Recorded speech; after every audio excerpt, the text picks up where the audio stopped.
Hello, everyone. It's me, Andrew. I'm here at Star Cottage Studio, which is a project of Allegory Gallery. And yeah, so uh, one of the first things I want to mention is that I am not an expert at chasing and repousse. Um, Over the summer, I really wanted to invest in my craft skills and kind of rejuvenate some of my artistic learning. So I went about this process of deepening my relationship with metal. So I took blacksmithing classes, I took a basic metal smithing class to kind of get those foundation skills under my belt and kind of in the right way. A lot of the things that I had learned, either Cynthia, my sister of Green Girl Studios, taught me, or I taught myself, and kind of trial and error were my teachers for a lot of it, of my jewelry making experience. And I've been making jewelry for at least in a professional capacity for about 20 years. But I never really took I never went to school for it. And if I took any classes, they were the classes that we hosted through Allegory Gallery when we had visiting instructors come in and show us things. So my knowledge about metal and things like that has kind of been cobbled together. And over the past year or so, I've been trying to reinvest in that and deepen my knowledge with that. And so I read a lot and I watch a lot of videos and do different things. And I've started taking classes. And yeah, so one of the things that that is kind of something that you're going to eventually come in, that you're going to eventually do if you work with metal is manipulate it. And there's a lot of different ways of moving metal and moving metal in ways in ways that may not seem um, intuitive. And maybe that's not the right word, but a lot of times people think of metal as like super hard and inflexible, and it certainly can be. But if you treat your metal right and you do certain processes, metal will act almost like paper. And if you've worked with paper before, then you know that it has a lot of plasticity as far as how it can move. And so there's a lot of different ways of doing that. There's a wonderful book by Charles Luton Brain called Fold Forming, and he talks about a lot about manipulating metal in that way, and using folds in the metal to kind of create that kind of aesthetic. Um, but there's also and I don't want to say it's more narrative, because you can definitely make this um, you can definitely make it more abstract depending on your own personal kind of um, proclivities or whatever. So you can definitely make it more abstract, but it is something that has the ability to manipulate it in such a way that you can create um, bas reliefs. And if you don't know what that means, it means that you can create, it's like there's sculpture on the front and plain on the back. That's kind of basically a relief is. So there's a lot of things that you can do. And so today I thought that I would show you some of the basics and kind of introduce you to chasing and repousse. It's not something that you can really learn in one Facebook Live and be like, you watch it and you're like, oh, I'm in it to win it. You kind of you have to do it and practice. And like I said at the very beginning of this video, I am by no means an expert at chasing and repousse, There are people who are extremely skilled, but it is something that has piqued my curiosity and my interests. So I've been working on kind of learning more about how to do this process and this technique. And I've cobbled together a lot of different resources. Um, and yeah, so there's a wonderful artist named Lisa Nechampkin who is really kind of pushing Chasing and Repousse as a medium right now. And there's Sang Charleston and Victoria Langsford and Nancy Hamilton. There's a bunch of different people who are working in Chasing and Repousse. And Nancy Megan Corwin is another artist. And then Charles Luton Brain also wrote or put together a CD-ROM about Chasing and Repousse. And one of the things that he did was he went through a lot of old information and kind of cataloged it. I had to buy a CD-ROM reader because everything we do is now streamed now. So we actually had to buy a CD-ROM player so that we could play it. Before I get too far in, I'm going to see who's tuned in. I see a couple people have tuned in. If you are watching, please say hello and tell us where you're from. A lot of y'all are people who watch every day, every weekday. So we know all of you, but some of you are new to us. And so one of the things that we like to prioritize in our videos is a sense of community. So please do share where you are from. And yeah, you never know. You may find somebody down the street that will be your new beating best friend. I see June is on. Hello, June. Lorraine is on. Hey, Lorraine. Marianne is on. Hello, Marianne. Susie, who's watching on YouTube. Hello from Arizona. Stacya's on. Hello. How are you? Suzanne. Happy Mardi Gras. Happy Mardi Gras to you. Catherine is on from upstate New York. Stahamili is from Atlanta. Hello. Jennifer's from Newport News, Virginia. Robin. Hey, Robin. Wayne Wiley is tuning in from Texas. Teresa's from Dayton, Ohio. Kathy's from Tucson. Irene is from Texas. So actually a lot of folks from Texas. So that's cool. All right, so let's get into this because I have a feeling that this video is going to be really, really long. And really, really long, as relative. But there's a lot of stuff that we have to cover. And one of the first things I'm going to do is take off my rings because I didn't do that earlier. And I was prepping some of this stuff. And I'm going to be picking stuff out of my rings for a while. The next thing I'm going to do is put on eye protection. And these are my janked up glasses. I got some new ones, but I guess I must have sat on them or done something because they're a little bit wonkadoodle.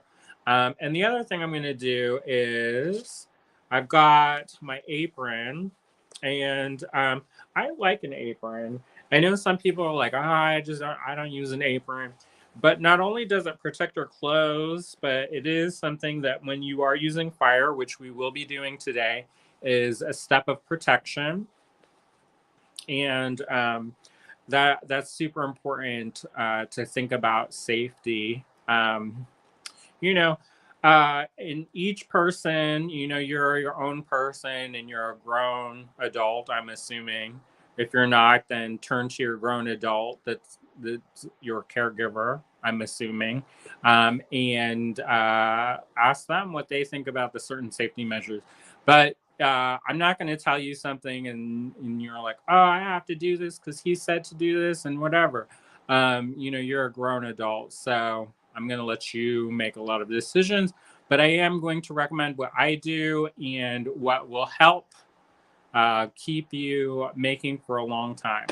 All right. So speaking of safety, we've got these fire extinguishers placed around the studio in strategic places so that if something does happen, our beautiful Star Cottage studio doesn't turn into a pile of matchsticks and combust in a less than glorious blaze. So we do want to be safe and not take too many chances. So I've got my eye protection on, my apron, and I've got my fire extinguisher.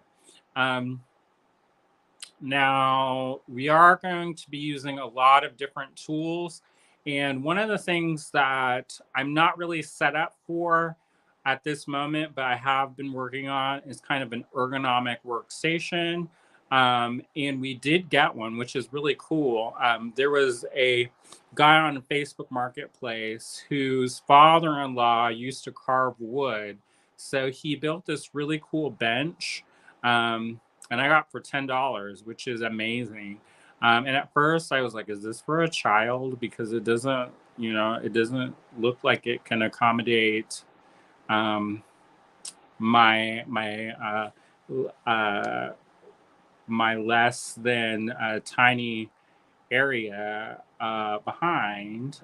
Anyway, so it actually is, and it's actually super comfortable. And I was like, whoa, I could like sit in this all day, which I guess he had worked on carving things. So so it was designed to sit in all day. So it is comfortable. I just need to find a place for it that I can set it up and have it be kind of like out of the way, but still accessible, if that makes sense. But we're kind of moving things around the cottage. And if you're curious about our journey with Star Cottage Studio, we do have a Patreon account, and there's many ways of doing things with that. But a lot of that information that we post there is free and posted to the public. There's only some things that we have exclusive. So if you are interested in following along with that, I mean, there's lots of posts. I try to post there whenever we have something to talk about, you know, because otherwise it would be kind of boring. Um, but it's kind of like a home improvement show, but like in real time, but in craft, like for a craft studio, which is kind of neat, I think. At least I think so. So if you want to head over there and check that out, I'm gonna see if this. I'm also new to StreamYard, so I'm gonna see if I can actually do this and make it work. Oh, it does. Maybe. There you go. I'm like, where is this? Is it this? Okay, this. So this is kind of like backwards. It is backwards, but it's not like a mirror. So it's kind of really weird. But anyways, we got it done. So if you are interested in Star Cottage Studio, we do have a Patreon account. So check that out. And let's see. Maybe I have we also have a Facebook page for Star Cottage Studio, so you can check that out. I don't know how William does this because I feel like I'm in like Alice in Wonderland or something where everything is like super backwards. But anyway, so we've got a lot of stuff going on here at Star Cottage Studio, and getting my chasing and repousse kind of thing set up is one of those things. I see more people have tuned in. Welcome, welcome, welcome. Lots of folks. There's a Pennsylvania person. Hey, Pennsylvania person.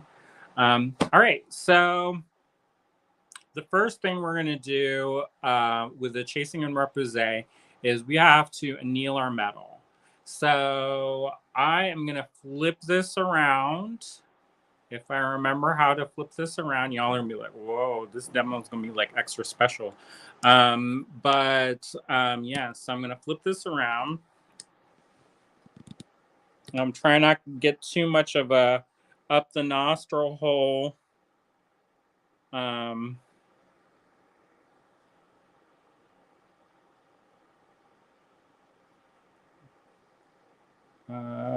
Settings, camera, front camera, back camera, exit out. Whoa, y'all. All right, so I'm also going to raise this up,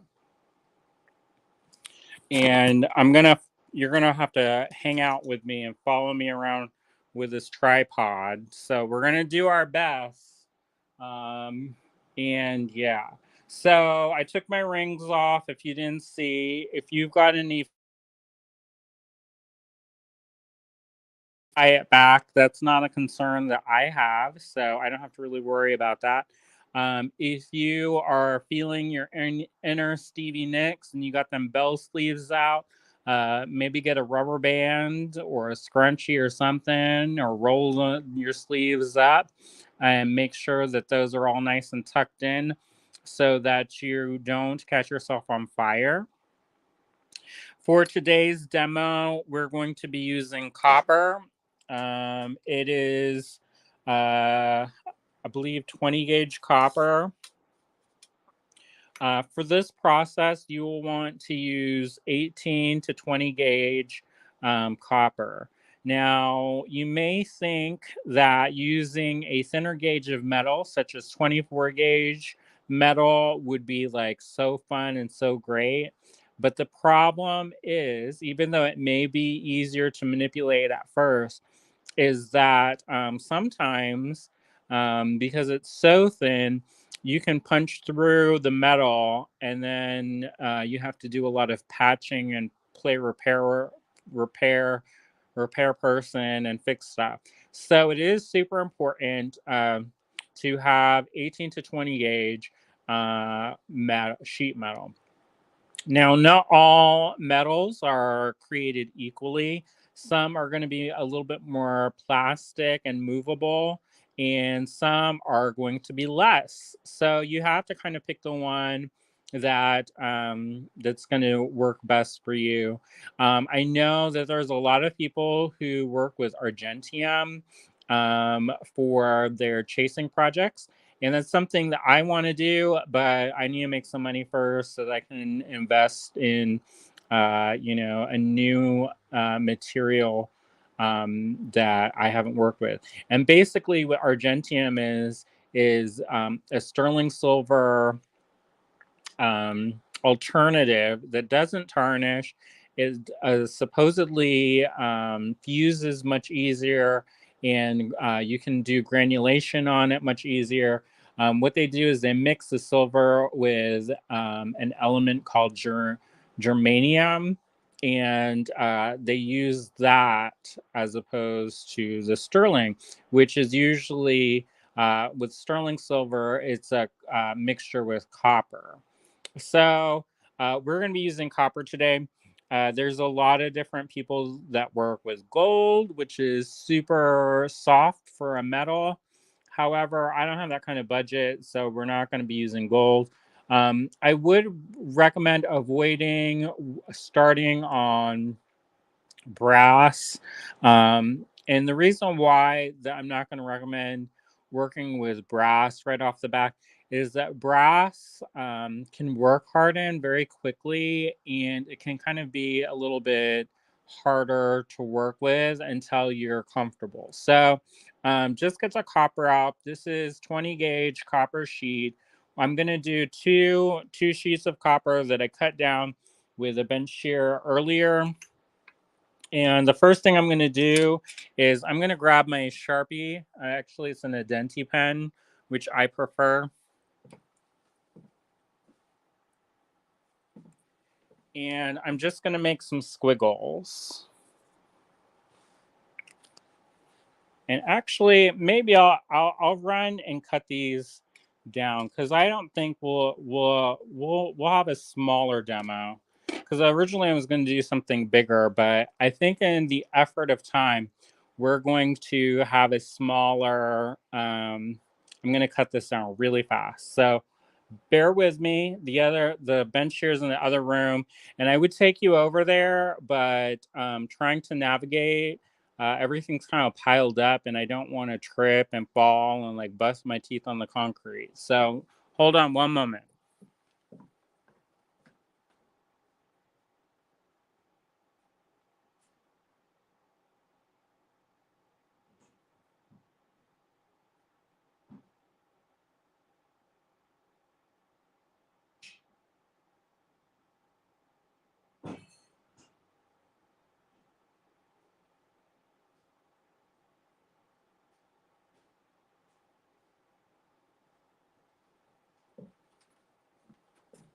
That didn't take too long. So here are my pieces. And so the first thing we're going to do is we've got our copper pieces. I've got 2 pieces, and you'll see why in a minute. But I'm going to carefully take this over to the torch and set it up so that you all can see it. And my setup, like I said, we're in the process of moving, so it's a little rough and ready at the moment. Once the weather gets nice, we're going to put real ventilation in for my soldering station. But for the time being, I have this fan that sucks up the air and filters it through a carbon filter. It's not the best, but until we get some nice days here, that's what I've got to work with. Now, I've also got a trivet, or I've got this is basically a lazy Susan with pumice in it, and it's nice because it moves. I didn't think that I needed that, but it does make manipulating the metal and moving it around so that I can get the torch in there a lot easier. And then, so I have this tripod set up, and I've got a piece of steel mesh on the top. That's so that there isn't a heat sink. Now, there are a couple different people who do things differently. I know that sometimes people will use compressed charcoal, and one of the reasons why people are using charcoal is apparently the compressed charcoal creates an oxygen deprived environment. And the cool thing about that is then you don't have a lot of crazy oxidation, which is really important so you don't get a bunch of fire scale. Now, I'm going to do this. I don't know if you can see this or not. Well, you can kind of see this. But I'm putting some flux. And this is a new flux to me. Usually I use a different one. And there's actually a different pre-flux that you can make. And the pre-flux is denatured alcohol mixed with boric acid and borax. So if you got that 20 mule team or whatever, then that's cool. All right, let's see. Hopefully I didn't fill this up too far much and it squooshes everywhere. But this is a new flux that I got, which is based off of a recipe called Prips. And it's I got it from Peppy Tools. All right, so I see a couple people. Somebody says it's better than nothing for the air filter. Yeah, that's how I feel. Like I want to be as safe as possible. As within reason. So for my torch, I have this Smith torch, and I put the number 2 head on it, which is important because if you use this one, which is I think it's a 0, you're going to be there all day because the point of this is so tiny. And then my nails look terrible, but then you'll see why in a minute. It looks like I've been coal forging all day, but I haven't, I promise. Now, the next thing I'm going to get, make sure that I have, is my Quench Pot, which is just a ceramic bowl. I need to get a bigger one. I'll probably go to the Goodwill, maybe on my way to Pittsburgh one of these days, and stop in and get some more, or raid the cupboards and grab one. But you want to make sure that you get one that's non-flammable. I used to use one that was like a plastic Tupperware bowl that was like a heavy-duty plastic. And I was working on a series and I was dropping stuff in and I wasn't really paying attention. And apparently, water will boil if it gets hot. And I was dropping stuff in, which increases the temperature of the water. And I had a bunch of rings in there. And then all of a sudden, it just collapsed and it made a big mess because the plastic got so soft from the water being hot that it just bloop and then made a huge mess. So after that happened, I switched to a ceramic container because guess what? It's not going to melt. So I'm going to get that there. The other thing that's important to have is the cross-locking tweezers, and to have the ones that have the wooden guard. I see people sometimes use just metal tweezers, and that's fine for some things. But the issue with that is that sometimes if you have to hold on to the metal for a long time, the metal is conductive of heat, and so that heat will travel to the tip and run all the way up to where you're holding it and get super hot, and then you won't be able to hold it anymore. So just be mindful of that. Now, one of the things that we were going to talk about with annealing the metal, and you may be wondering why I am getting the Sharpie marker, and you may wonder also why I got the flux ready. A lot of times people were taught, and this is how I was taught, was that when you're annealing the metal, you want to make sure that the metal is a dull red in color. Now, the issue with that is that when that was originally came out, um, and they told that to whoever wrote that down in their book of metalsmithing, is by candlelight. So the lighting conditions were a lot different than, say, here, where I've got all these LED lights that are super bright. So the color is very subjective. So you're not getting a true annealing sometimes. Sometimes you're over annealing the metal. And it may not seem like a problem if you over anneal your metal. However, if you over anneal your metal enough, it will weaken your metal and cause problems down the road. So it's important that you use all the tools that are at your disposal so that you know what's what. So the Sharpie marker, once that disappears in the heat, that's an indicator. The flux, once it goes glossy, that's an indicator. That kind of dull red is an indicator. And there's also another indicator, which is when you push the torch on and you've got your torch going, there'll be an orange flame that will bounce back. And you'll see the difference of what I'm talking about when we do it. All right, so I'm going to, before I get this started, I'm going to check and see if there are any questions.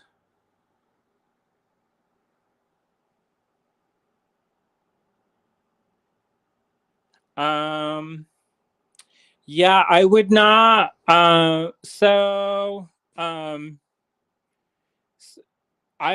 wouldn't probably use alcohol as a quench pot because alcohol is flammable. When you're talking about like the denatured alcohol being a preflux, you burn that off before you actually do any of your soldering or annealing or whatever. Basically, what that is a coating that prevents the fire scale, but I would not recommend quenching in alcohol. There are metals that you do need to quench with oil, and usually those are metals like steel. And one of the reasons why you want to quench in oil as opposed to water is that their temperature, the difference is that they have different cooling ratios. And so sometimes if you, or like if, for example, Argentium, if you, and this is by from what people have told me because I haven't actually used Argentium, but if you quench Argentium silver or certain steels when they're too hot in water, they will shatter.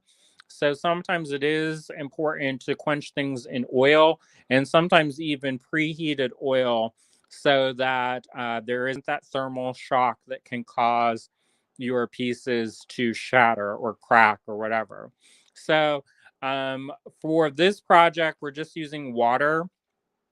I do not recommend quenching with pickle.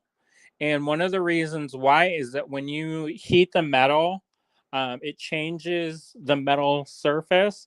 And so sometimes the metal surface becomes porous. And when you go in to quench with a in pickle, it can absorb some of that pickle and create weak spots. Um, and so that's less than ideal.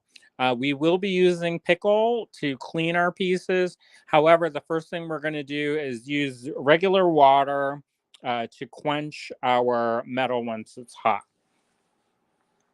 All right.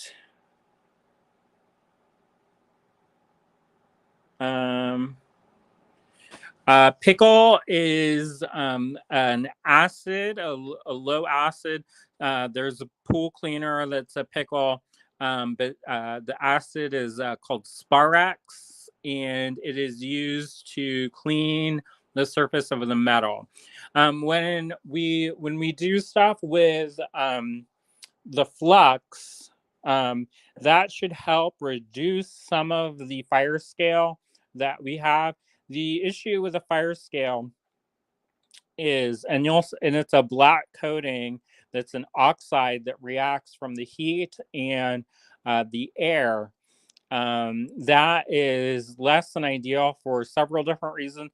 One is if we are working with our fine tools, that can damage our tools. Number two, it's basically a powdery surface that is sometimes kind of crusty. And you can kind of see the fire scale that's blown off on the in the bowl. And so those little crusties there are less than ideal. All right, so I'm going to do this. I've turned on my torch already. Um, if you do need to use a creme brulee torch, you need to get one that is bigger. And you won't be able to do too big of pieces. And the reason why I know you can't do too many pieces is because, or too big of pieces, is that I've tried to use this and it just won't get an even heat. And you do want the heat to be even. All right, so I'm going to turn my fan on. I'm going to turn my torch on. I'm going to use my lighter.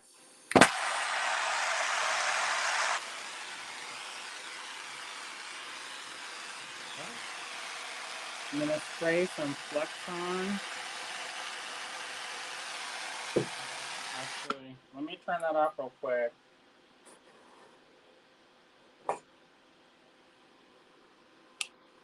This is a new container, and there's this guard. I was like, how come it's not squirting?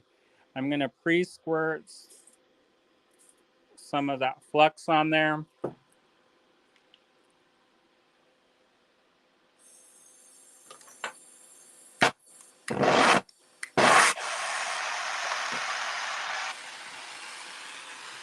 And I'm going to go evenly around the metal.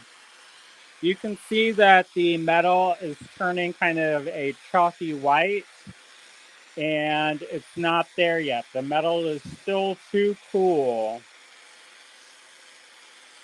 I'm focusing the heat at the tip of the blue flame, and it's starting to the flux is starting to turn glassy, and the Sharpie marker is starting to disappear, and it's getting that red color. You're also seeing that bounce back of that orange flame, which means the metal is annealed. So I'm going to pick that up with my cross-locking tweezers and dump that in the quench pot. So I'm going to do that again.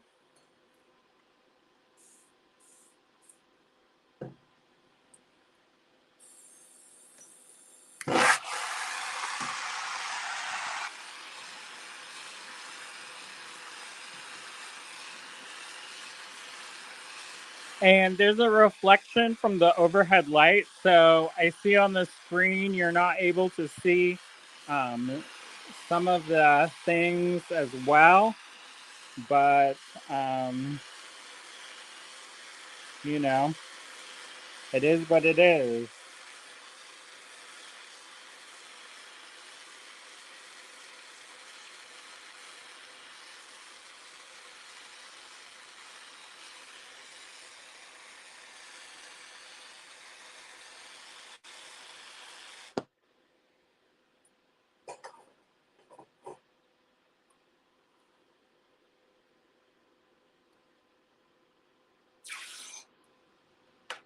All right.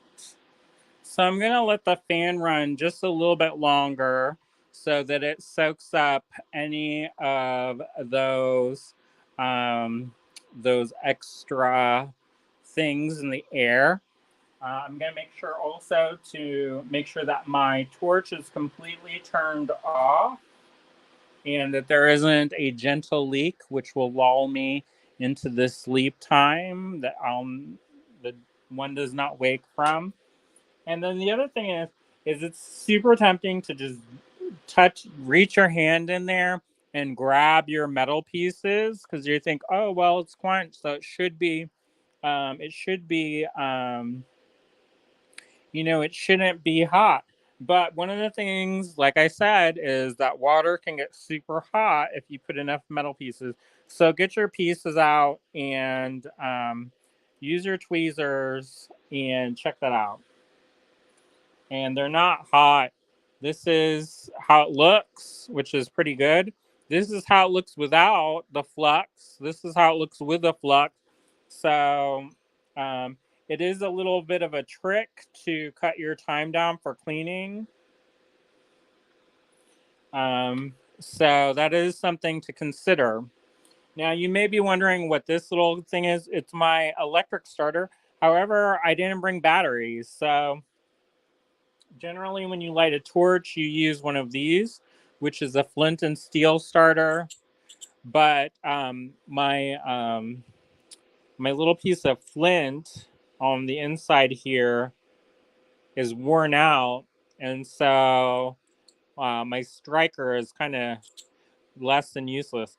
Now, one curious kind of factoid that I discovered about this is that it was designed as a left-handed tool for right-handed people. So if you are going to use it with your least dominant hand. And also when you're trying to strike it, push down while you're moving it across. And you saw that little spark. But like I said, the flint on this is kind of worn out.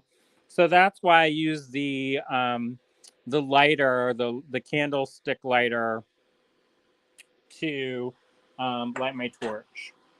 All right, let's see if I've got any questions. I don't have any new questions, so I'm going to turn this off and we're going to walk over. You can see my mess, but like I said, we're in the process of moving the studio from the home, and so there's all kinds of junk. And how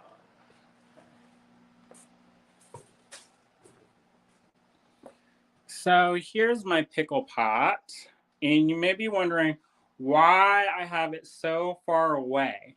And one of the things that I learned is that this acid that's in the pickle can eat and corrode different metals.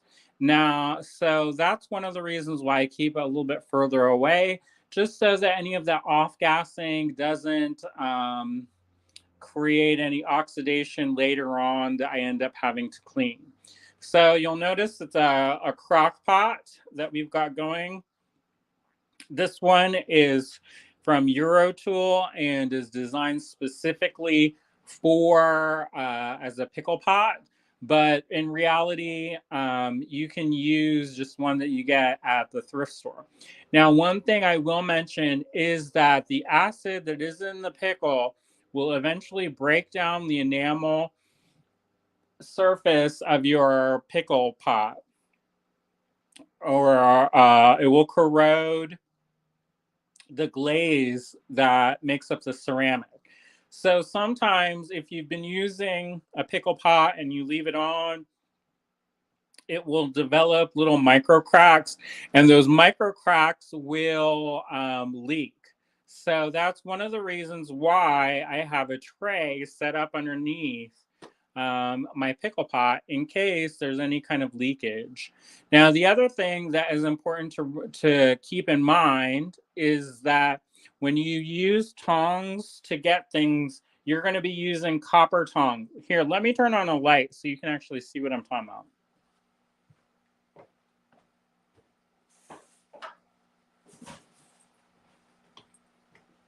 All right. So we're going to be using copper tongs. Now, if you use steel tongs and you have your pickle, which is a heated acid, what's going to happen is you are going to inadvertently make an electroplater. So when you go and you are cleaning your silver, your sterling silver, it's going to create an electrical charge that will bond the metal particles that are from the copper, and it will plate it to your sterling silver, which is called less than desirable, because whenever you're working with your sterling silver, you want it to look like sterling silver and not be copper plated. I guess it depends what you're doing, but generally speaking, you don't want to copper plate your silver. So just keep that in mind. Just use the copper tweezers. The copper tweezers are your friend. Now, the other thing is, when you open this up, open it away from you because there's that steam, and you don't want that steam to, blast you in the face. It's not as bad as some people would say. Some people are really anti-pickle, and they've developed all different kinds of ways to not use the pickle. If you are hesitant to use the pickle, there is a product called Brite, which will help clean the copper. Brite is basically citric acid that has been mixed with salt, which removes oxidation from copper. And I use that sometimes when I don't want to turn the pickle pot on, or if I'm traveling, because it's a lot easier and you don't have to worry about a lot of chemicals. However, I don't have a sink here, and so it's good to really thoroughly wash your metal so that you can easily manipulate it and stuff.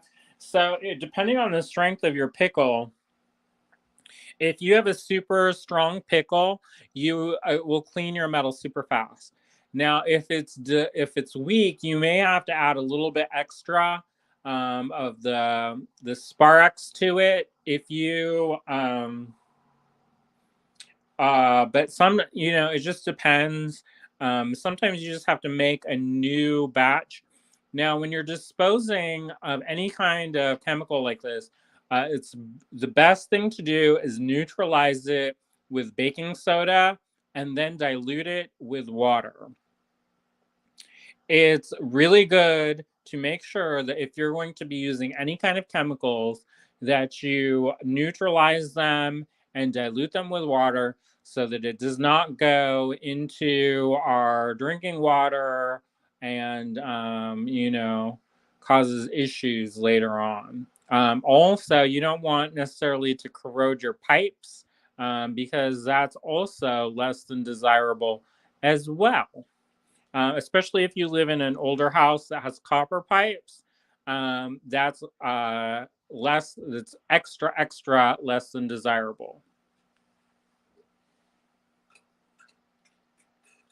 So I'm just turning these over so that they have a better exposure to the acid. And yeah. So I'm going to read and see if there are any comments. I don't see any comments. And another thing that I want to mention is that sometimes what I am saying, it may be different than what others are saying. So if there are people who have different opinions on how to do things, that's perfectly fine. And that's one of the things which I think is really beautiful about creative education, is that everybody does things in their own way. And it's up to you to kind of piece together and parse together the different things that make sense to you and your situation. Not everybody has, a building for their own use. For different art practices, I'm extremely fortunate to be able to have this space. We've been working really hard for a really long time to be able to have it. So what makes sense for me in my situation may be different from you. So you kind of have to tailor your practice to the information. And I think it's really good to get information from many different sources so that you are the most well-informed you can be. Terry says, my only option is that pickles are for eating, so I am excited to learn it means something else. Oh,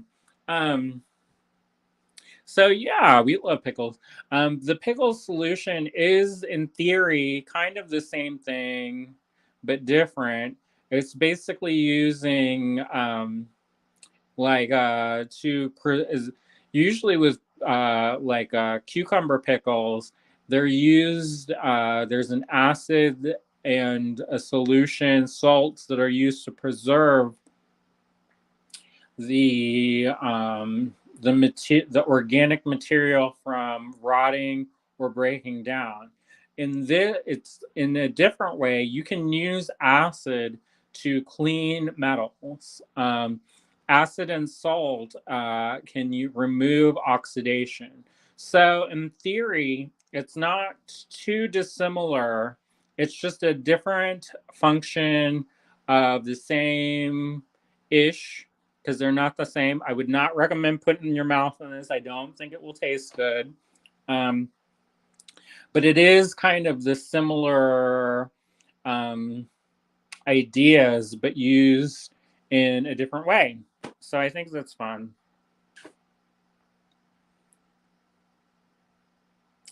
Vicky said, with people saying that Coke really cleans pipes, toilets, can that be used in a pinch?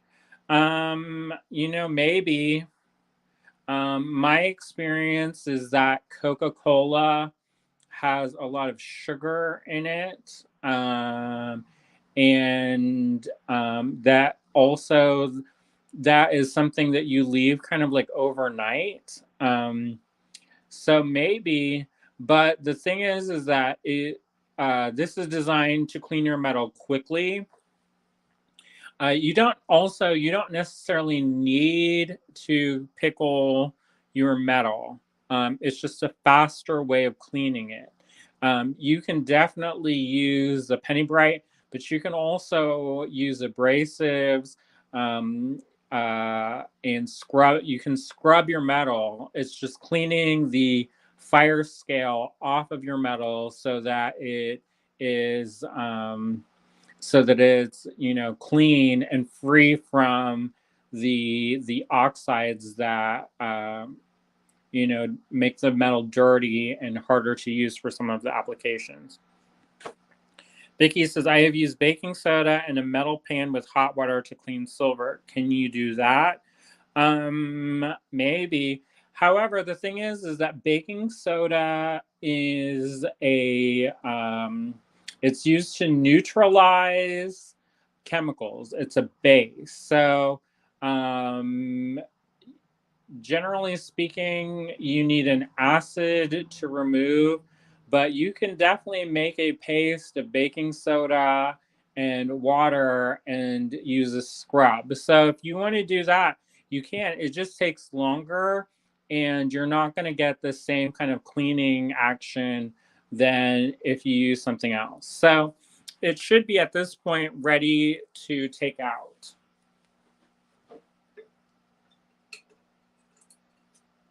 And I'm going to put this in my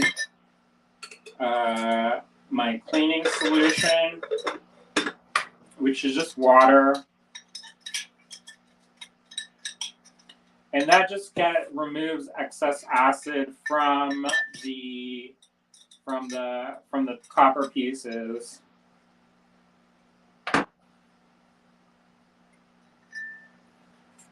Some people will put a little bit of baking soda in their water that they use to rinse their pieces, and you can definitely do that.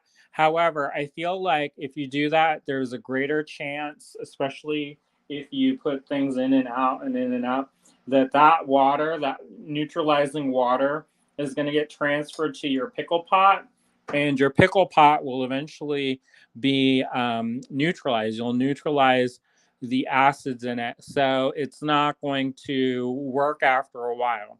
So I just use plain water, and I'm using distilled water. Not that I think it matters too much. However, some places have different metals in their water, and that can cause all kinds of chemical reactions.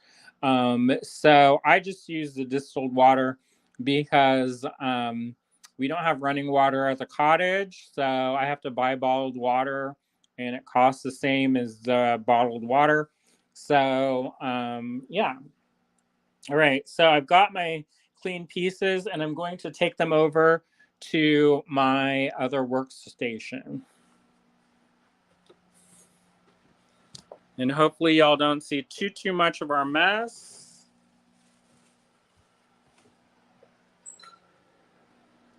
And hopefully I don't impale myself on one of the spinning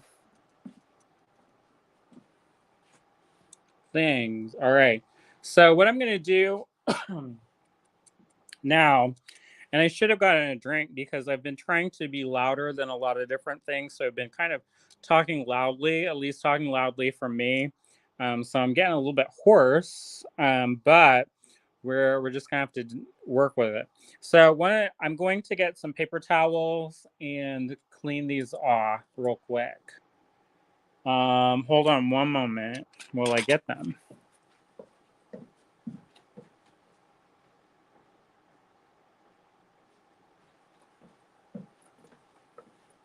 So for a lot of these processes, you do want to make sure that your metal is completely clean and dry. For most things, you want your metal to be clean and dry.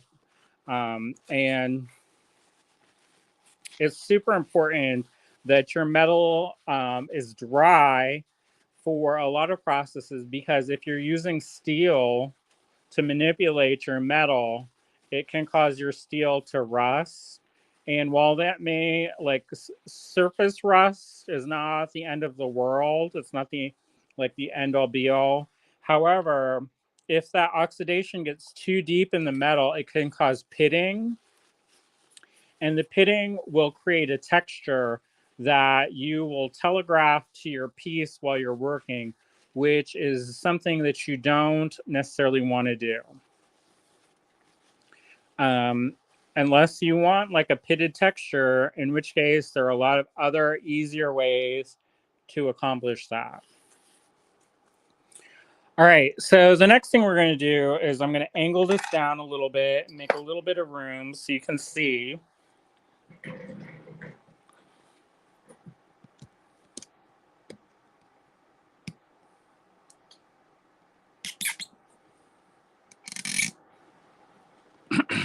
And I can see people are leaving angry faces, which I don't really care. If you don't want to watch it, go turn off the thing and watch something else. But, you know, or maybe somebody accidentally hit the button, whatever. But like I said, you know, there's different teachers for everybody. And I may not be the person for you, and I'm okay with that. But I also encourage people, if they don't want to watch me, then don't watch me, because you know what? There's a lot of things in life that you can do, and yeah, go do them. So yeah. Anyways, so the next thing we're going to do is talk about creating a design. Now, so I'm going to try to do something relatively simple, because we are constrained by time. So maybe what I'll do, and also the other thing that I want to recommend, and when you're doing this, is there's a lot of wonderful things that you can use as templates. So even if you are designing something, and you're not quite if you're not confident in your drawing skills, there are different templates that you can use that will help you achieve the look. So if you need to trace something, get some tracing paper and use a carbon sheet, and you can use that. You just trace your image on tracing paper, put a piece of carbon paper in between, and then you trace the lines again, and then that line will be put on your metal. The nice thing about after it comes out of the pickle pot is that it's got a matte, well, kind of a relatively matte surface. And that matte surface will be great because it will make sure that you can draw on your piece easily. Um, if it's if it's having problems where the ink is not sticking to the surface of the metal, that means that you need to clean your metal more, because it means that your metal is oily. So let's do a simple kind of ammonite shape.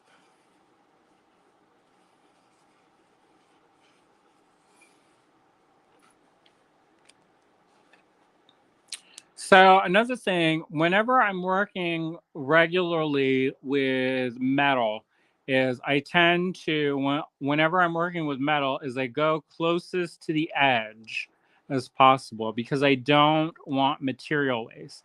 However, with chasing and repousse, if you go too close to the edge, sometimes that can really mess up your design.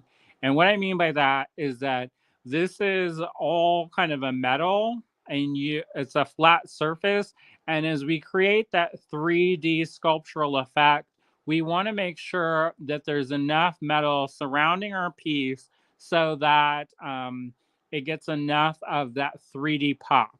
If we go too close to the edge, we're going to end up cutting off our design and not having enough metal to be able to work with. So we won't have enough metal to pop it out and be in kind of a 3D relief. It's also really good to kind of draw out different details in your pieces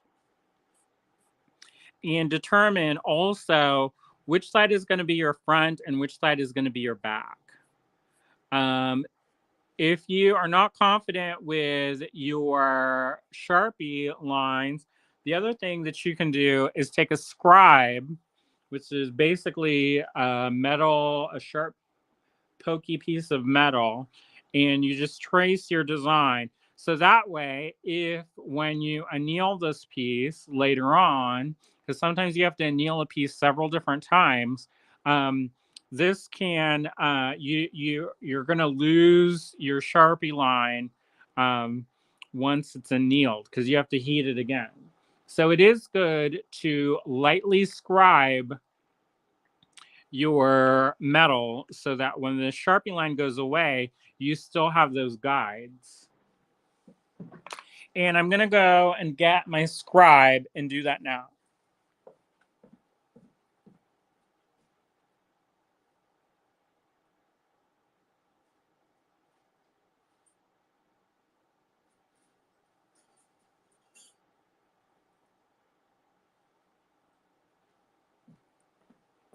If you don't have a dedicated scribe, it's not the end of the world. You can use a divider and just use one kind of prong of your divider. This is an old pecan picker. And then I also have the base of a file that's kind of sharp. And that can also be used as a scribe. So just outline your piece.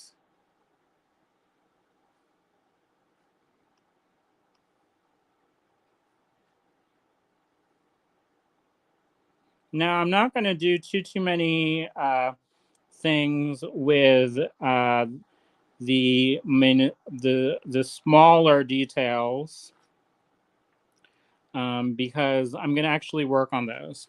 So one of the reasons why I mentioned about getting my fingernails dirty is that I had to use this. This is called Plastelina.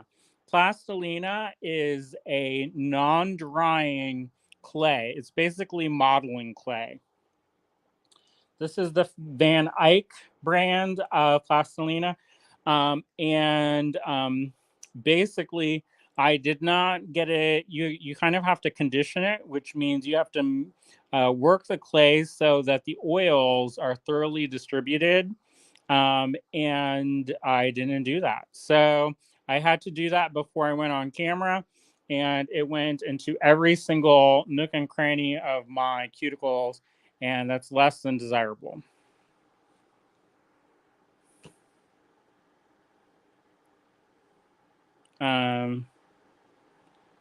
So yeah, so anyway, so this is one of the surfaces.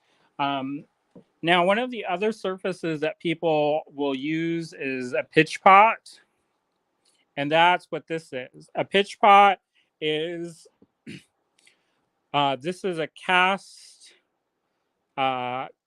iron pot, so it's heavy. It's not, and the reason why it's good to have a heavier pot is because if you have to angle it, it will stay put. You know, if you have to move it and stuff, you can angle it. Now they make different pitch pots. Some of the pitch pots are more round, and that's so that you can get more of a curvature, so you can move that. Um, and the other part of the pitch pot is the base. Now the base, sometimes people will use a tire, but this you can buy it as a set. Now sometimes what people have in their pitch pot is they'll put in the bottom of their pitch pot, they'll put plaster, and that's to save money on having the pitch inside, because the pitch isn't cheap. And the pitch is originally, it's a resin, and there's different kinds of pitch. So there's a green pitch, there's a red pitch, and there's a black pitch. And each of those corresponds to a different level of hardness. So if you have the super soft one, it's kind of mushy. If you have the super hard one, that's not always going to be, it's not going to always work out in your favor. So one of the reasons why I don't like using the plaster is that sometimes the plaster is dusty and creates a lot of like little bits and pieces, especially if you keep striking it. And so what ends up happening is when you heat this up to manipulate it in your pitch pot, some of that kind of dust and debris gets transferred into your pitch, and it can cause kind of problems later on. So for me, I just kind of filled it up completely. You set it in the oven. I did it in the toaster oven. I set it to 400. I piled it in, and when it comes to you, it will look like a bunch of rocks. So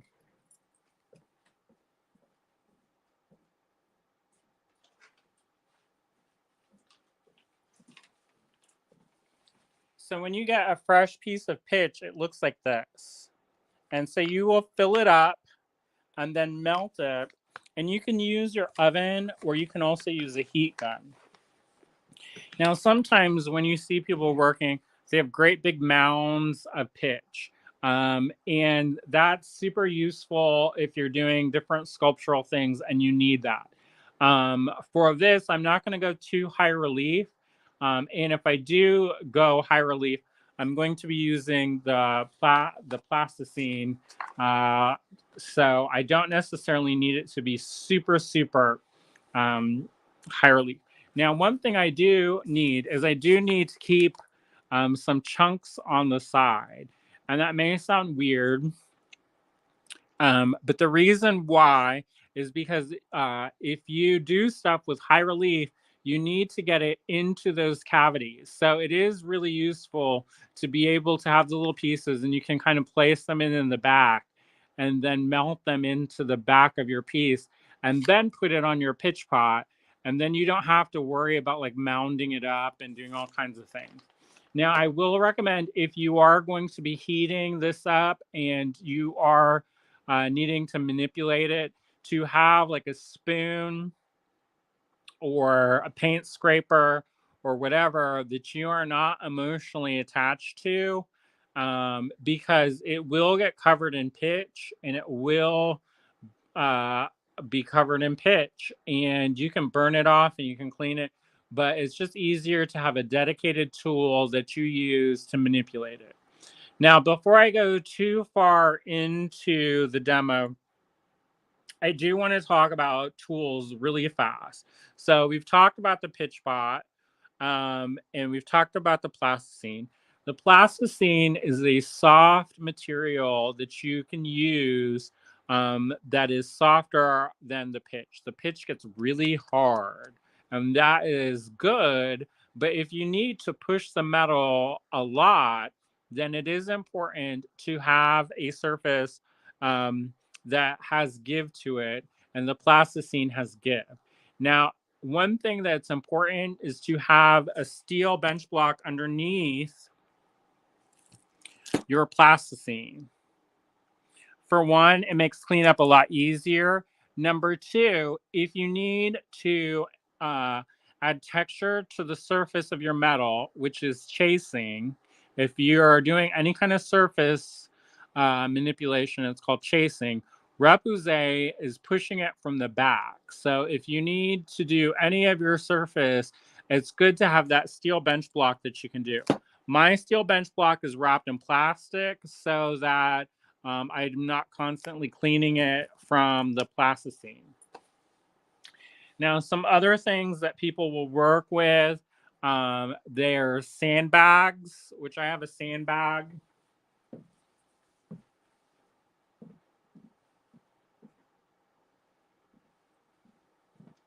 This is what a sandbag looks like. A sandbag is basically a suede bag that's filled with sand. It's kind of the in-between between the plasticine and the chasing. It's really good for hammer forming. And if you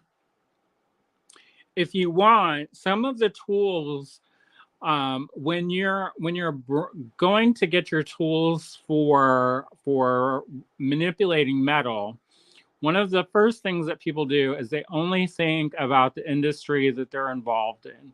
So, for instance, when people go to buy hammers, they don't always think about going to the hardware store. They go to their jewelry supply store, which is great. Generally speaking, there's a lot of tools that are already made and already available and designed for and marketed to that particular industry, and that's super awesome.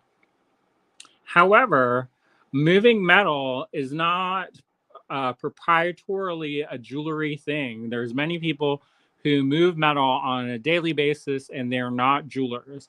So if you go to the automotive section, you'll see a lot of tools that are very similar and can sometimes be interchangeable. So, for instance, a sandbag, there's a lot of people who use sandbags that you get from the auto body place. Like Eastwood sells a lot of different shaping and forming tools, usually to get dents out of cars and different things like that. But it is a place that I do recommend people checking, just because it is good. I feel like it is a good way to inform your different practices, and you're not kind of baked into only one way and having to get something, especially if you're just starting out. Sometimes these things can get very expensive. Like I have a fantasy of one day owning a St. Charleston hammer. However, the St. Charleston hammers are like $250.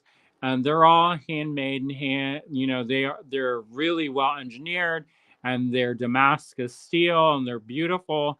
But you know what? I just I can't afford that right now. So sometimes you have to get the cheaper hammer to start out until you know that that's something that you're interested in. Now I'm going to zoom out a little bit so you can see.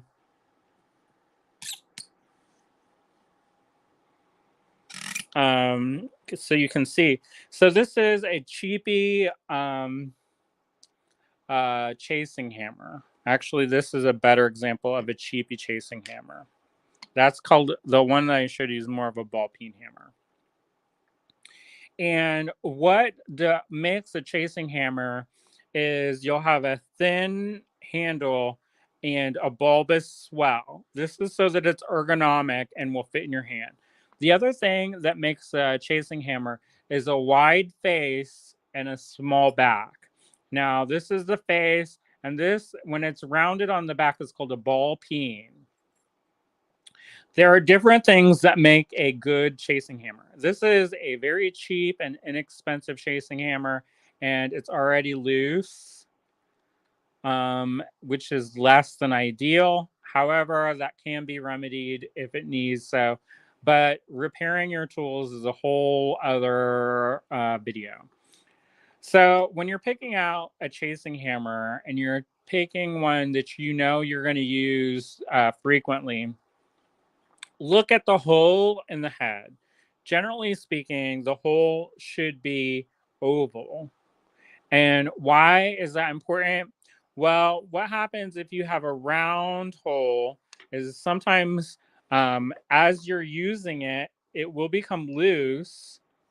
And if it is round, your hammer head can spin, which is less than ideal. Well, I guess I can talk about this really quick. If your head is loose on your hammer, the first step to do is get a thing of boiling hot water, and you put your hammer head in, submerge it in the boiling hot water, and let the wood soak it up and swell to expand the wood. This is kind of good and kind of bad, because as I mentioned earlier, you don't necessarily want to expose your steel to water because it will cause your steel to rust. So whenever you remove your steel from the water, you have to dry it off and oil the metal as quickly as possible. And it may not seem important, but if you do that and you soak this and you set it off to the side, it will get all kinds of rusty, and then you'll have to sand it and polish it and do all kinds of stuff.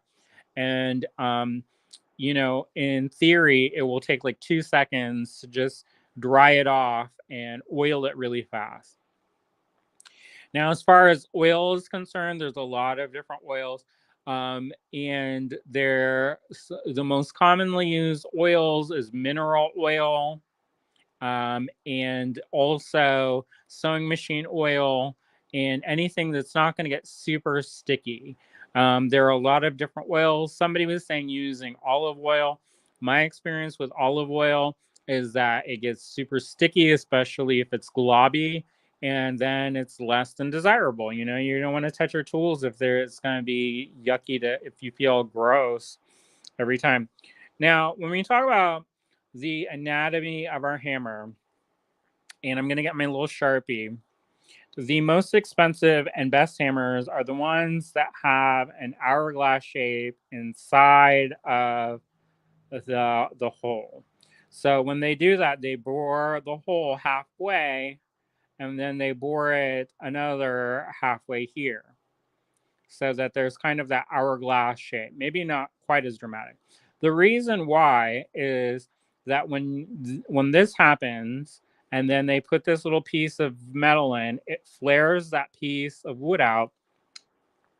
Is that this hourglass shape, will lock this in place and keep it super steady. Now, one of the things also that you'll notice with chasing hammers is that it will have a thin uh, handle. Now, the handle is super important to be thin because it gives flexibility to your hammer. You don't, a chasing hammer is very different than a regular hammer. A regular hammer, they prize the wood to being really hard and not to be flexible. You want it to be hard as possible. So a lot of times people will use hickory as the wood for their handle, but for chasing, they will use fruit woods. Um, that one hammer that I mentioned that's amazing and beautiful, and I covet with all my little grubby heart, by St. Charleston, is made of a wood called Osage orange or Osage orange, depending on what part of the country you're from. And originally, those were used, and that's a wood that's an indigenous to the Americas, which I just found out, which is pretty cool. But it is a super flexible wood that they used to use for like bow and arrows. And they would make those for bows. And the reason why is that it's super hard, but it's super flexible. Traditionally, especially in European hammers, they will use a fruit wood. And this Nachampkin hammer, which is another beautifully crafted thing, is made of cherry. So again, super hard, but also flexible. And you can actually feel it.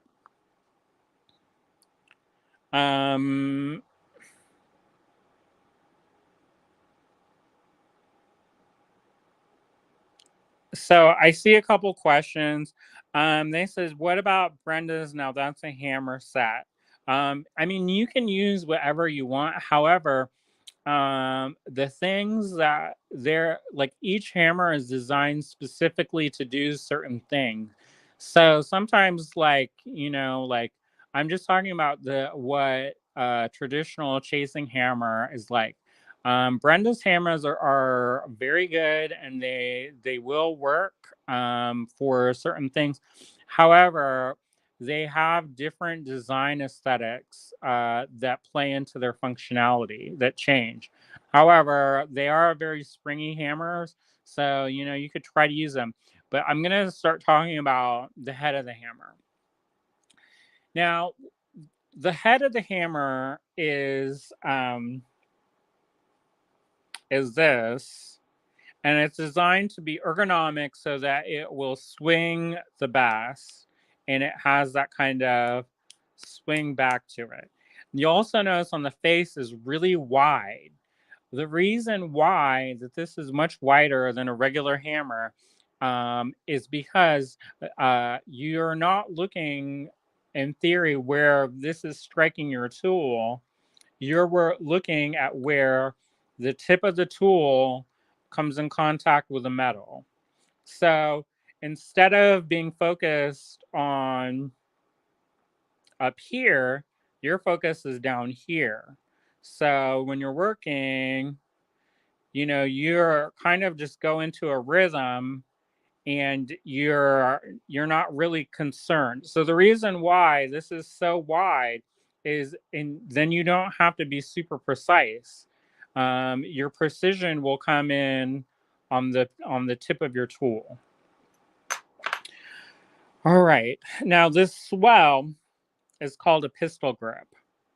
And what that means is it's going to be ergonomic and super comfortable to hold. Some hammers, you want there to be that super firm grip, and they will have narrower handles. If you do something repetitive motion over and over and over, you want to make sure that you think about ergonomics, because if you don't, you're going to end up with carpal tunnel syndrome and all different kinds of repetitive motion damages to your body mechanics. So if your hammer is something that you're so strapped for cash, and you can't afford a new hammer, you can get a cheapy hammer and doctor it up and whittle this down, so that it's nice and thin. And then if there isn't a bulbous shape on the end like this, you can take what's called vet wrap, which is a bandage that they use to hold kind of like a veterinary kind of for like animals and stuff. And you can wrap your handle so that it is much more bulbous and will fit into your hand. Now, when you are chasing, you don't want to hammer with like a death strike. You're like, sometimes you're like, when you're stamping, you have to stamp very firmly. If you did that with this hammer, with my hammer, I'd whoop your behind. And I'm not going to get in trouble by Facebook by saying that. But this hammer is a very expensive hammer, and that's not what it's designed for. Use a hammer that's designed for what you need it to do, because that would break in here, and then you'd be so sad that your hammer broke. So you would get a heavier hammer, and you would also get one that had a less flexible, thin handle. So that covers is kind of a basic of the hammer. And like it says, it's a pistol grip. When you're holding this, you're not going to hold it super hard. You're going to kind of hold it lightly, and you don't have to hit it super hard. The hammerheads are weighted a little bit, so it does make it so that there is force still going into your piece. Now, when we talk about tools, there is a whole subculture on making your own chasing tools. And depending on who you are and what you have access to, it will determine on how you can make your own tools or not. These are all store purchase tools. And really, it depends what you like. Victoria Langford sells these tools that's for Eastern Repousse. She works with frets, bill frets to manufacture these.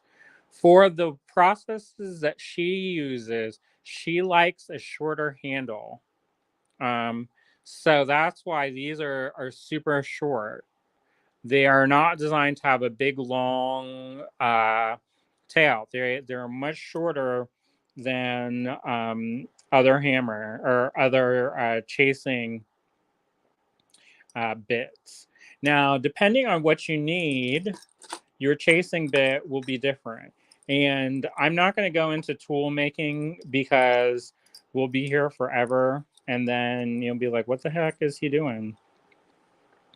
But this is a basic set for Eastern Repousse tools, which is very similar to the regular kind of chasing set, except they have shorter handles and then the designs are a little bit different.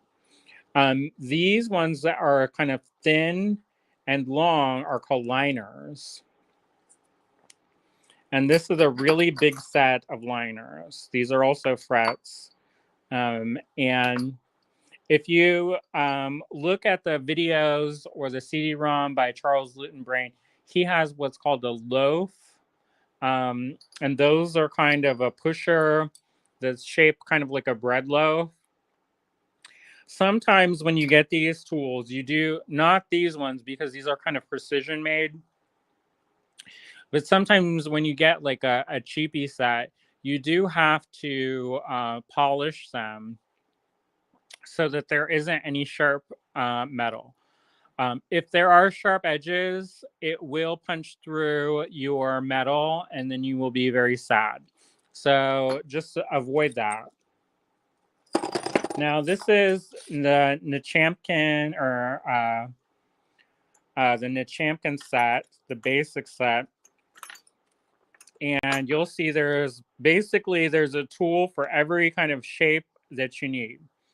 And when there's a texture on the tip, you probably can't see that, but when there's a texture on the tip, that's called a matting tool. And that's when you want to create kind of a matte texture as opposed to shiny. Now, this is a St. Charleston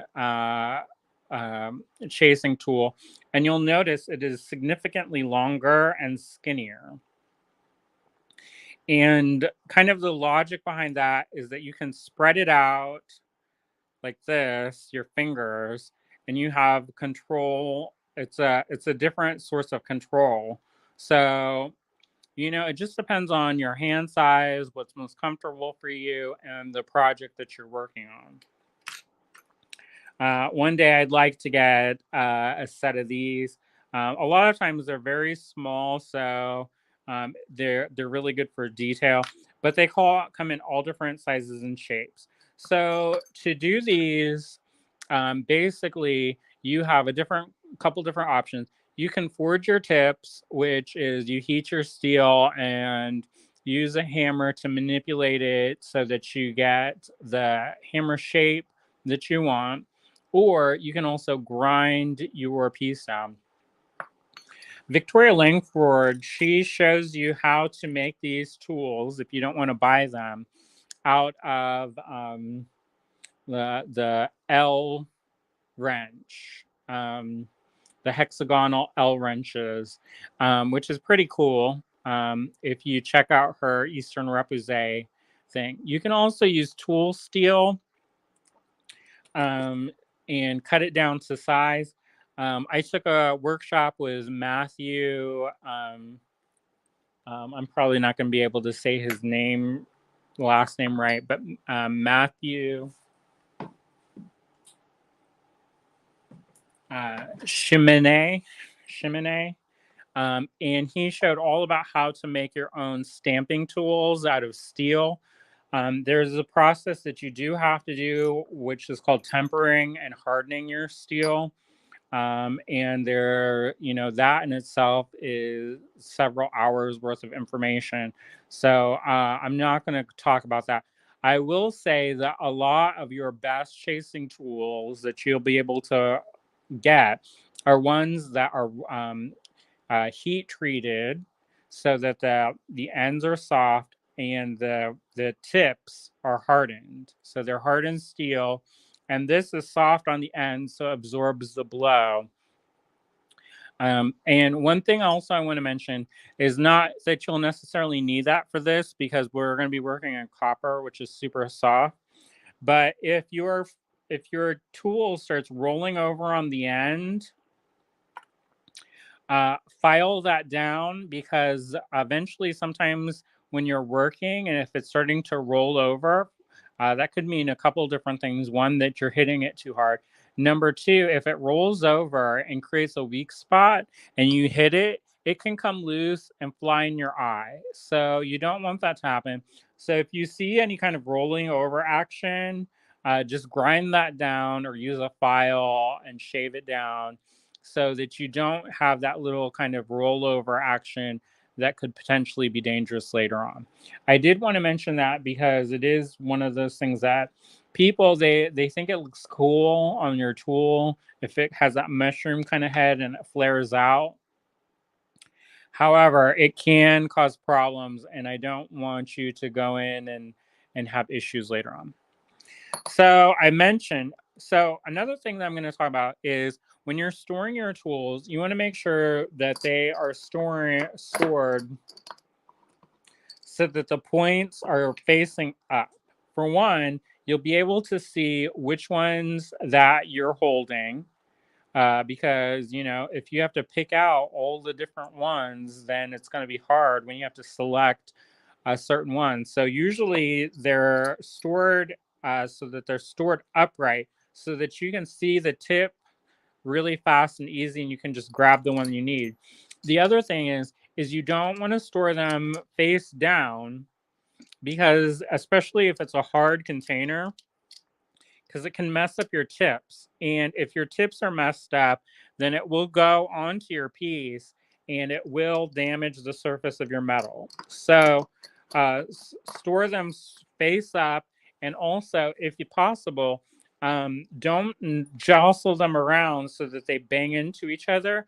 Because if they bang into each other a lot, they can nick each other up.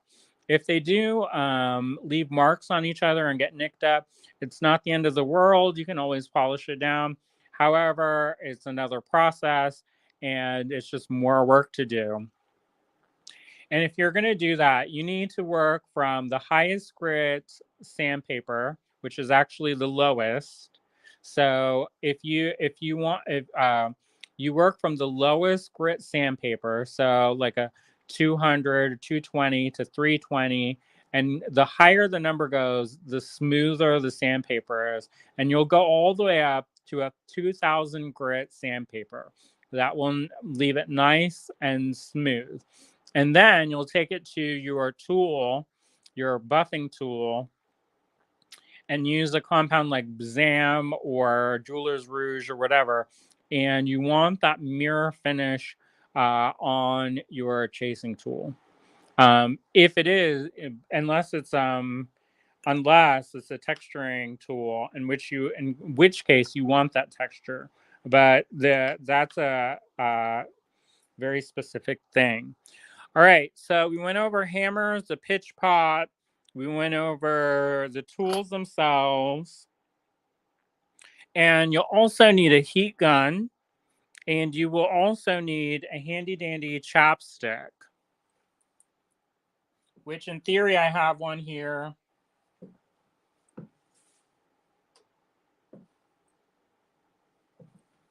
Somewhere.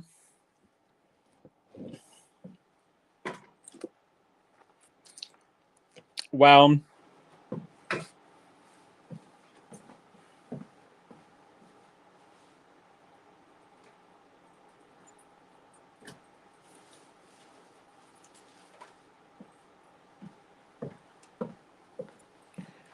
and you may be wondering why the chopstick is important.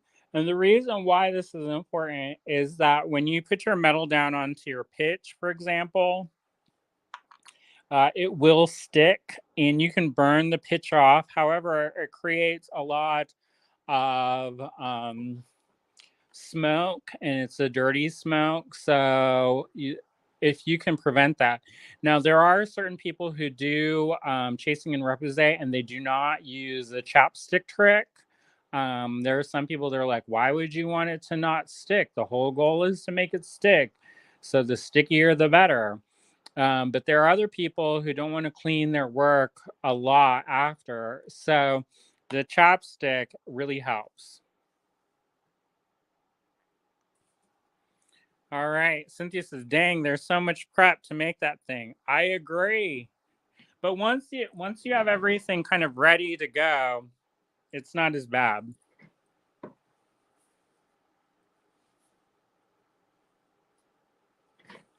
Like there's a lot of information that I went over that you don't necessarily need to think about every day when you're doing this. Now, this is a plasticine, which is why my fingers are all grody. And I'm going to push this out so that it's kind of smooth, a flat, smooth surface. It doesn't have to be super smooth, but it does have to be as relatively flat as possible, because you don't necessarily want there to be a lot of hills and valleys. If there are hills and valleys and you are manipulating your metal, it will move onto your piece. So you're going to stick your metal down, and then you'll get your liner tool. And I'm going to use this one. Well,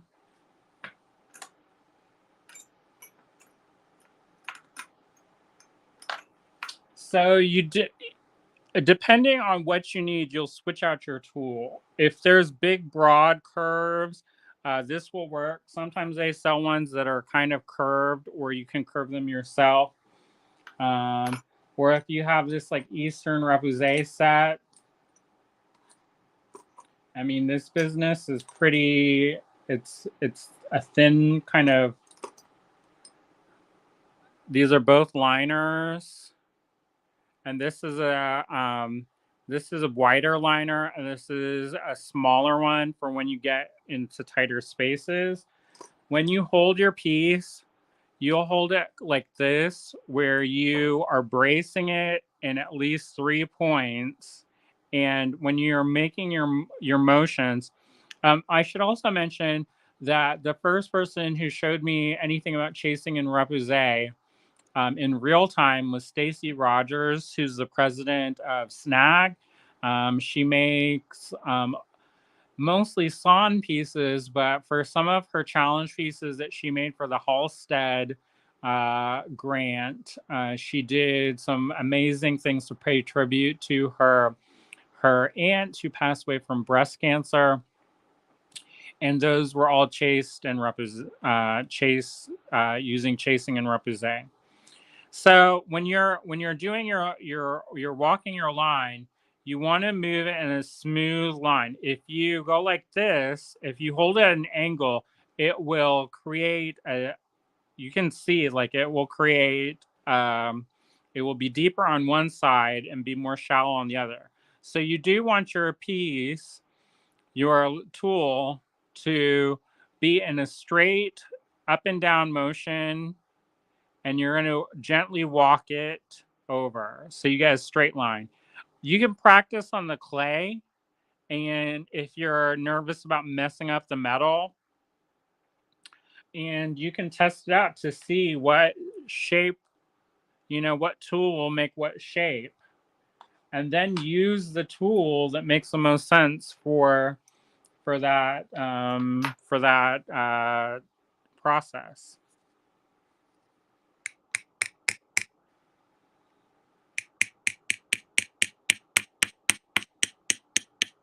Now, I should mention something about how to hold your hammer. There are people who will hold their hammer like this with their finger to control it. However, what ends up happening is that reverberation goes down through the tool, up through your finger, and ends up in this joint. So, if you like to have pain and arthritis pain in your joints, then do this. But if you don't, just lightly hold it.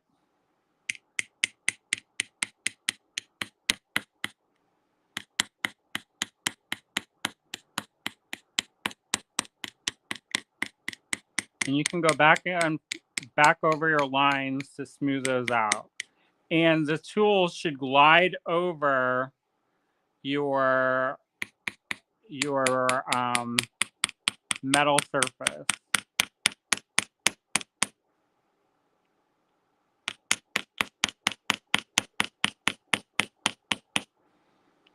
Now, another thing, if you're going to be doing this for a long, extended period of time, I do recommend using ear protection so that you don't get,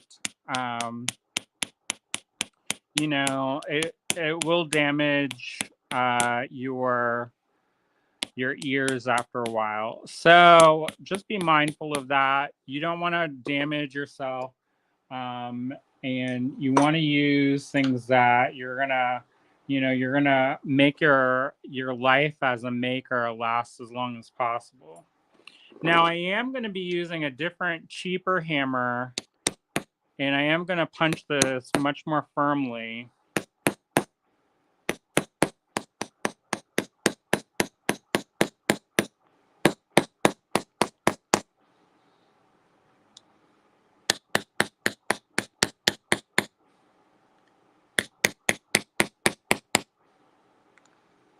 And basically, the first things you do is you trace out your shapes.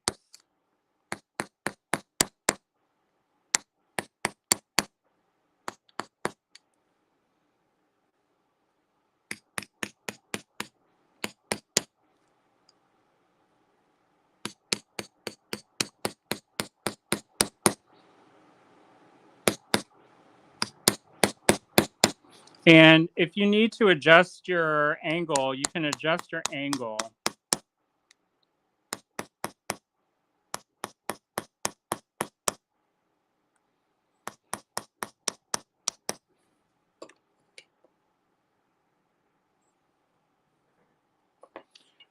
Cynthia said that looks really satisfying to hit. It makes a neat thunk sound, and it is. It is. And you'll notice sound is another tool that you can use as an indicator that tells you what you need to do. There is a process called air chasing, and air chasing is all about the sound. Now, when I'm hitting it, the hammer is going straight up and down on top of the tool. And you can already see the shape is developing. Now, one of the things you'll also notice is that the edges of this metal is curling up. And that's going to happen when you're first working.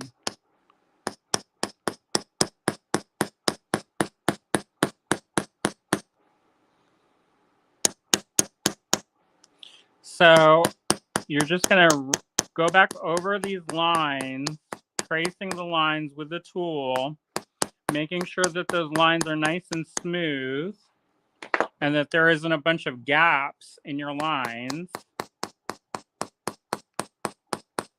And the tool should be gliding over the surface of the metal. Now, there are some people who will put like burr life on the tips of their tool.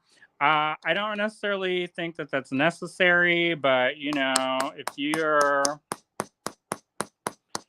you really want it to move smooth, I guess you could try.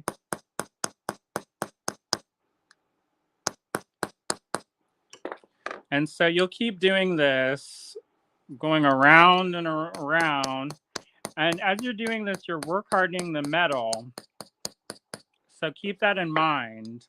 But you'll be able to tell and feel when the metal is becoming work hardened. If your body is feeling fatigued, that could mean that you need to change your angle, because if you are working at it from the bottom, you'll start to feel your hands cramp up and stuff. So there'll be a natural kind of, whenever you're doing something like that, there'll be a natural tendency for that to happen. But if you're in pain, that means you need to get up and move and change your position and make sure that you're in a way that's more comfortable and you're not going to hurt yourself. So I'm going to go, when I'm getting tighter in there,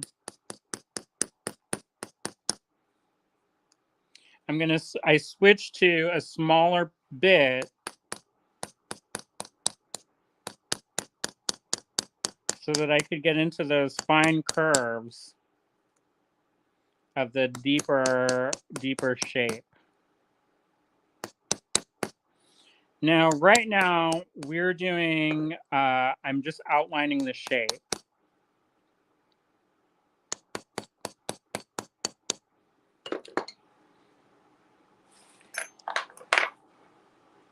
But also, if we want, so this is what the back looks like. I'm pressing that out in the back.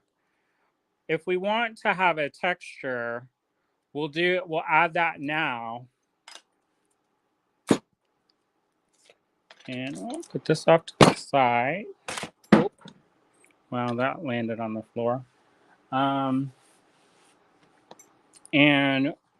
you know, when you strike steel to steel, it's almost like a punching, like you're stamping the metal as opposed to chasing in repousse.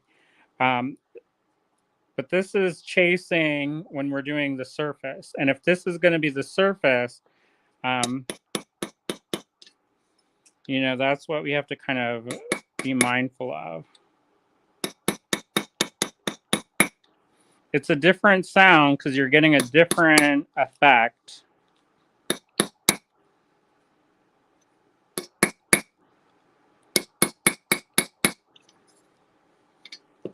So right now, I don't know if you can see that or not, but it's creating that kind of line texture.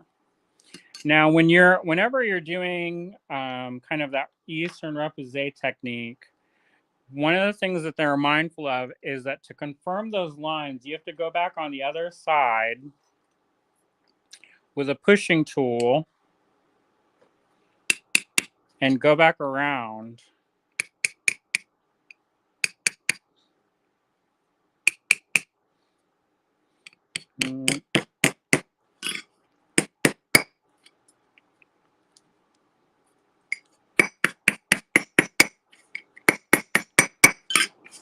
Another thing is that when you've got this, put it over a leg of a table if you're worried about it being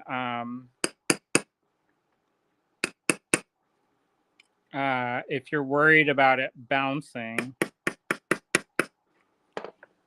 And let me put this one.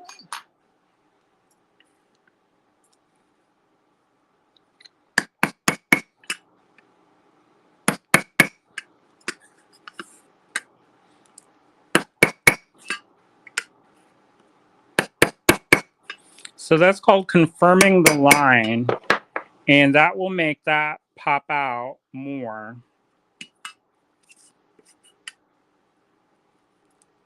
So you go back on the other end of that. Now, if you wanted to use a hammer, that's a different process. It's called hammer forming. And you can do that by putting that on your sandbag and going through like that and hammering it that way, which you could do. And basically, I feel like whatever effects you need to get, you know, you can use the tools that will help you get the effects you need. You know, sometimes people, they don't want to do it because it's not a traditional technique. And I kind of feel like, you know, if people had access, if the ancient Egyptians or the Minoans had access to plasticine, they would use it because, you know, it helps. You know, you can get certain effects that you can't get by just using the pitch. So basically, you go back over this and over this. And eventually what happens is it will work harden and then you'll have to anneal your piece. So I'm just going to go and do a couple passes. And then what we'll do is after I do these couple passes, we'll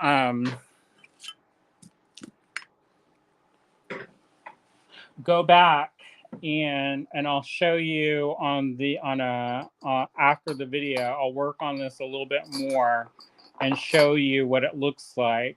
Now this is a pushing tool, which is super helpful if you need to push large areas. So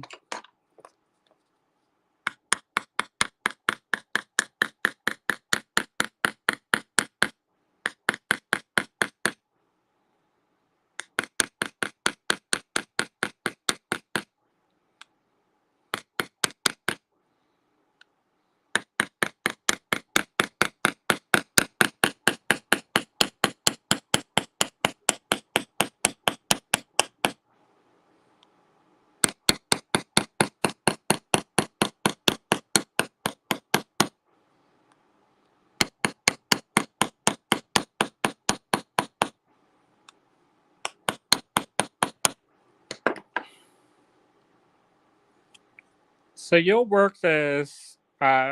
You can get this a lot of texture from just working on the plasticine, which is super inexpensive of a medium compared to some of the other. But it will change the sound. And once it gets a different sound, you can kind of tell when you need to anneal the metal. So once you get it to a certain point and you anneal the metal and you need to have more detail, that's when it comes to the pitch pot. So you would anneal the metal, and what I would do is take pliers and curve these down, this end down and this end down. And then when you heat it and push it in, you push firmly, then it will stick into there, and it won't, these register marks will help keep it firmly in place. Then you work it and work it and work it and work it and work it, and then you take it out and anneal it and work and work and work and work, and that's that. All right, so this is almost 2 hours that we've been chatting, so there's a lot that we kind of went over in a short amount of time. So what I'm going to do is turn this around and we can chat a little bit. Let me see about this. Oh.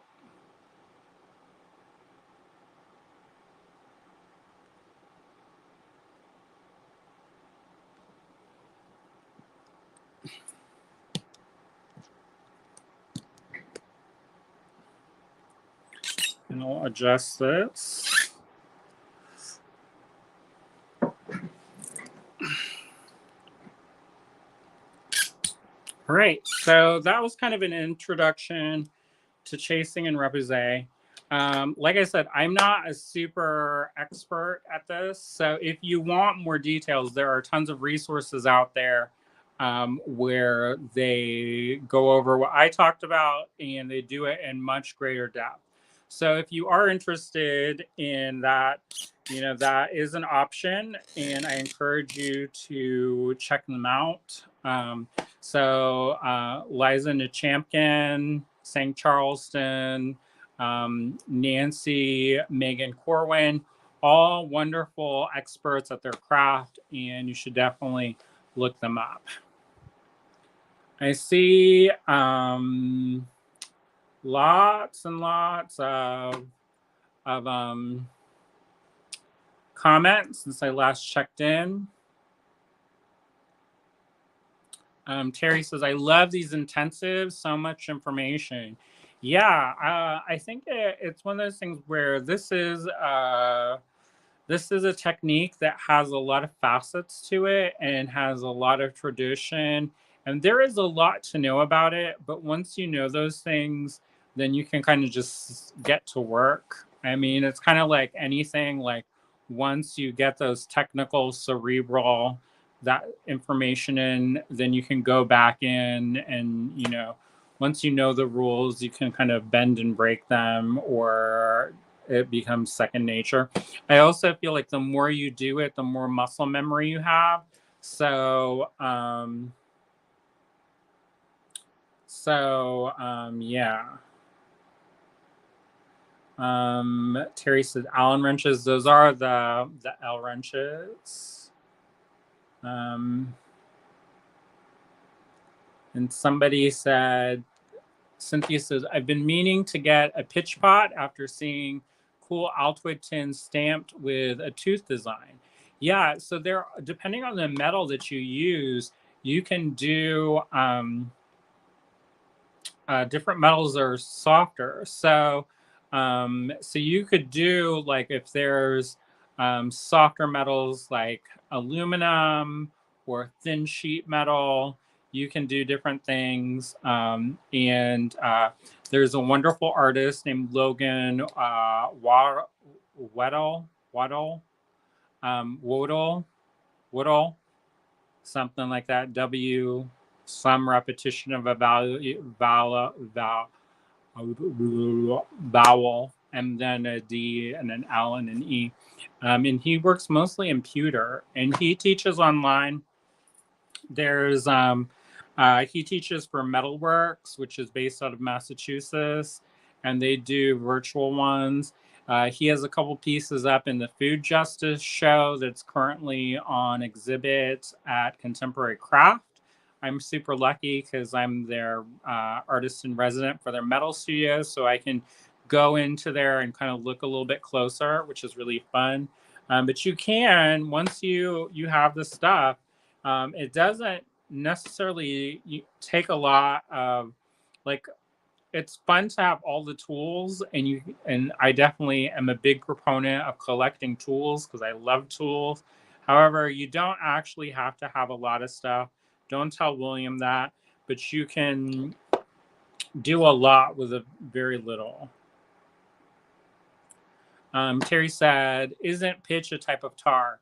Yes, it is. It's derived from pine originally, and depending on what kind of pine tree, it does create a tar-like substance that is used. I think the difference between pitch and tar is that tar doesn't get as hard.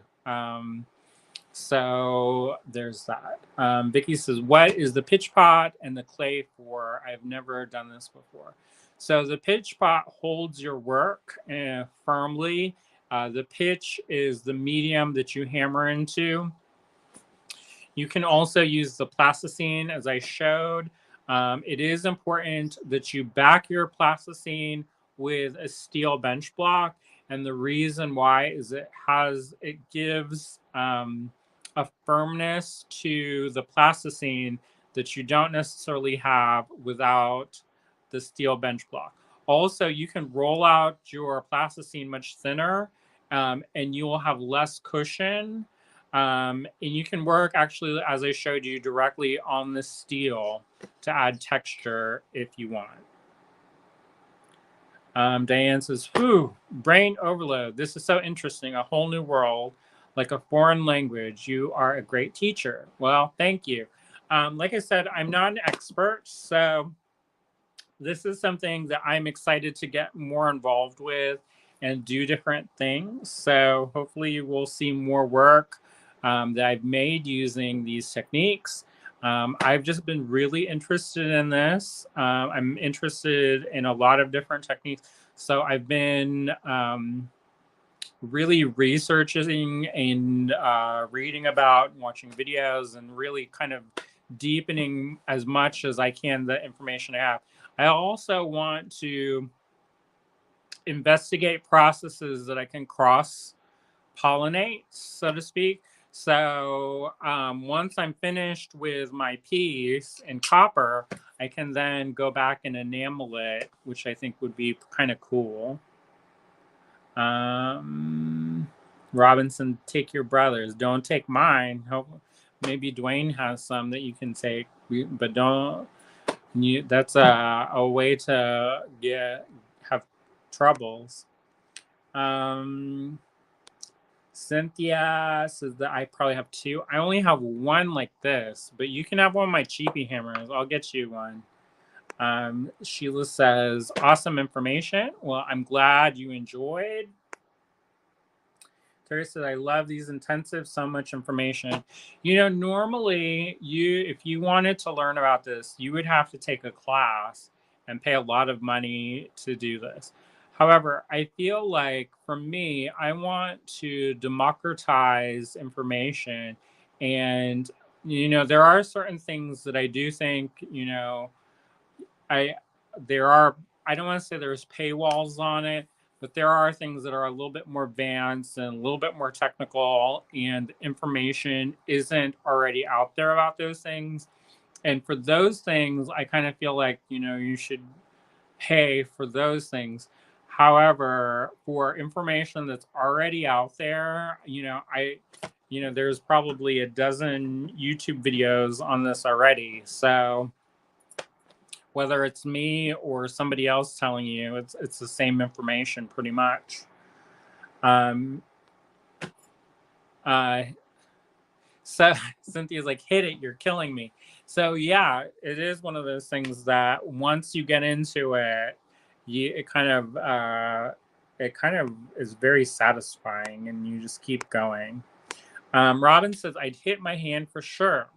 And actually, you probably wouldn't. So when you're holding it, if you hold it like this, and you have the wide hammer like this, unless you like hit here and try to hit yourself, you're not gonna, you won't actually hurt yourself.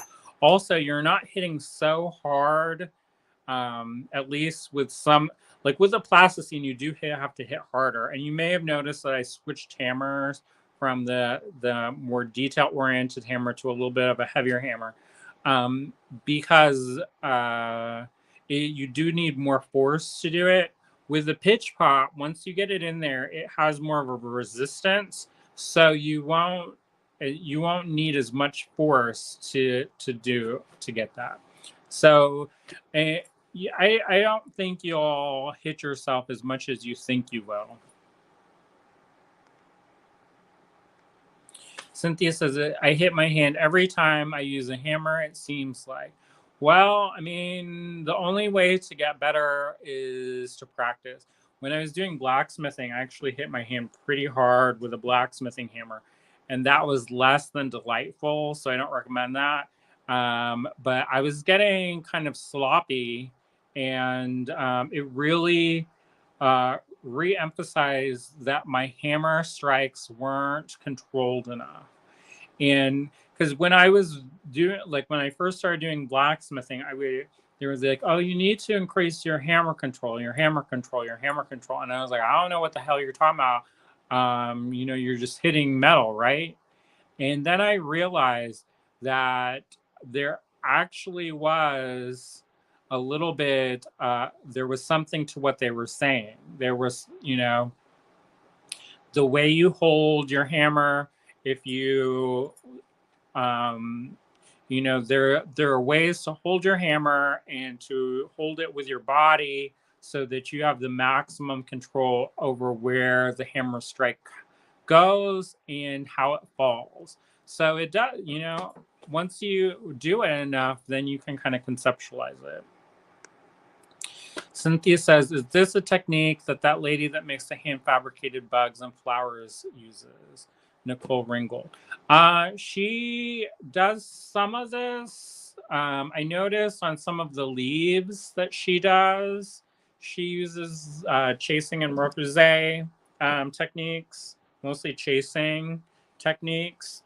But she does a really different process where she's carving the silver with hand tools mostly. But she does use I know she uses the Eastern repousse tools because I've seen her do videos. And there was a post where she was teaching in Tucson, which I wanted to go to. And one of her students had lost the ability to hold something. So they had to tape the tool down into their hand so that they could move it around. And that was a Eastern Repousse tool that was taped in their hands. So I know that she incorporates a little bit of that, mostly for texture, but a lot of her sculptural kind of stuff comes from uh, from the carving technique. Becky says, thank you. I have to leave, but if there's a replay, I will watch. You have shared so much good information. If you are interested in any of the replays of any or most of our videos, they should be available on Facebook under Allegory Gallery. If you go to our Allegory Gallery Facebook page and you go to the live section, there's a whole area of lives that we've recorded over the years. And those will be available there. If you're watching this in a different group, like if you're watching this in the Great Beat Extravaganza, there are replays for our presentations, but as far as like the lives that people pop in, I don't think there is a way to search those videos out, but it should be where relatively close to the top until other people start posting things. So if you are interested in going back in on that information, it should be somewhere in there. If not, go to the Allegory Gallery Facebook page, and all that information is saved under our Lives tab. All right. Marianne says, my brain hurts, but I enjoyed this demo. I'm glad you all enjoyed it. And sometimes my brain hurts too, but it's like a good hurt. Catherine said, this has been great to watch. I was very curious about chasing and repousse. Well, hopefully I've demystified it a little bit and made it a little bit more accessible and approachable. There is a lot of kind of mystery surrounding certain processes, and I feel like people do that on purpose. And, you know, I get it. You know, you want your process to seem special. You know, I think that you know, it's a good selling thing when you kind of present this thing that's this beautiful thing, and people are like, how did you do this? And you're like, well, it's a mystery. But I also feel like if you have that basic information, depending on who you are and what you do with it, that's what's gonna really matter. Like once it goes out into the world, and if you all try that, what you make is going to be way different than what I make. So I think it's kind of cool to see what people will make. So yeah, June says, thanks, Andrew, so much info. There is a lot of info. We covered a lot of this. Terry says, I enjoyed it. This is complete Greek to me. And if you want, you can actually see some ancient Greek chasing and repousse. There's this wonderful funerary mask of the dude he took over or tried to take over. He was Menelaus, the one that he was married to Helen of Troy, and then Paris absconded with her. So the death mask of Menelaus, if you check that out, is pretty cool. It's done in gold. One day I want to work in gold. Maybe not particularly in that, but I think that would be really fun. Molly says, hi, Andrew. I'm late, so we'll catch the replay. Yes, and if you have if people have questions about this process while I'm on now, now's the time to ask them, because if you ask later, I may be able to answer it, but if it's not fresh in my mind, then sometimes it goes away, you know, so. Cynthia says, can I just use the clay instead of getting the pitch pot? For a lot of things you can, but if you want a lot of really crisp detail, you do need the pitch pot. And you don't necessarily, I mean, you can get around it. If you get the pitch and you have a steel block, you can probably get around it if you don't want to get a pitch pot. They're not too terribly expensive, but you can get a lot of effect out of the plasticine. And really, you could use wood. I've seen people use wood and all kinds of stuff. Pamela says, so much to learn. Thanks for the primer. Well, I am excited that you got to see that. Barbara says, thank you for the lesson. It's my pleasure. Barbara says, pitch is a tree resin. Tar is a byproduct of crude oil. Yes, nowadays.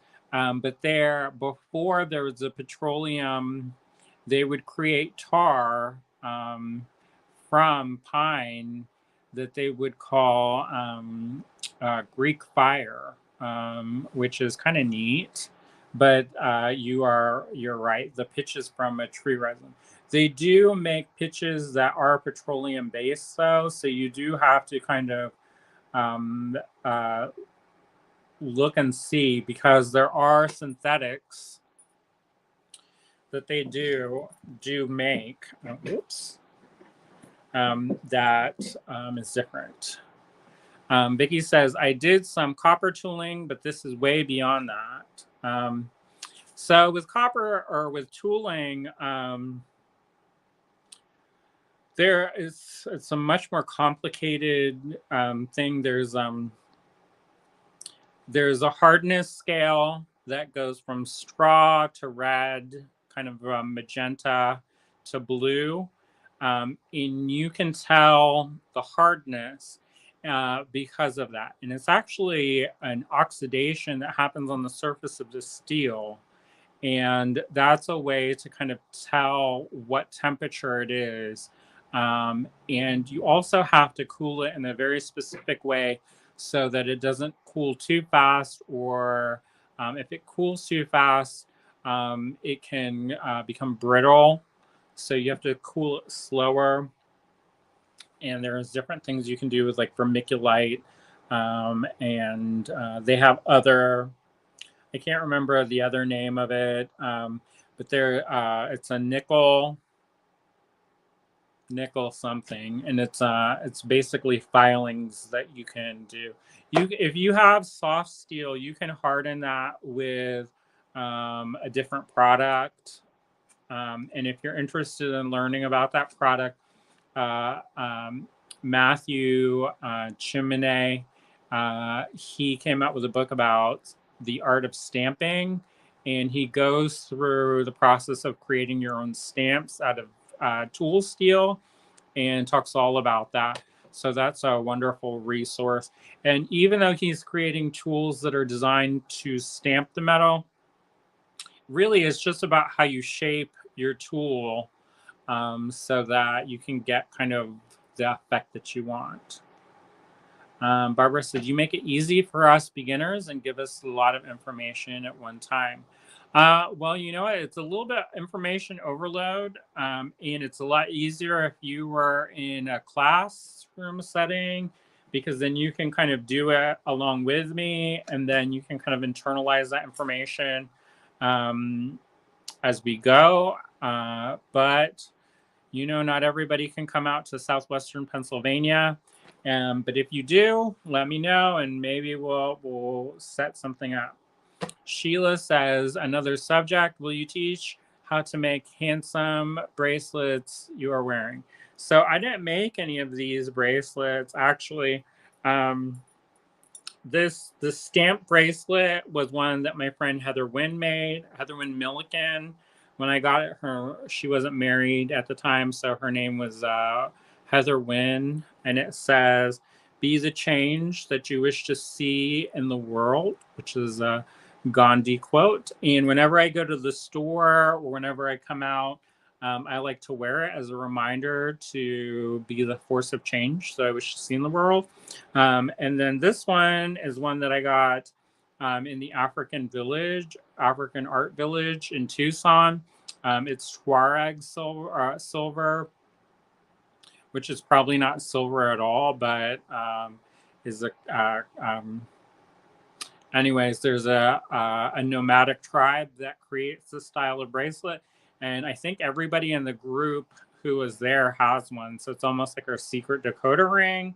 And then these ones were made by our friend Kate Richburg, who is one of the fellow GBE presenters. So in theory, I could show you how to make these, but if that's something that she's going to do or has proprietary information on, I don't want to spoil the fun. But these are simple cuffs that you can make.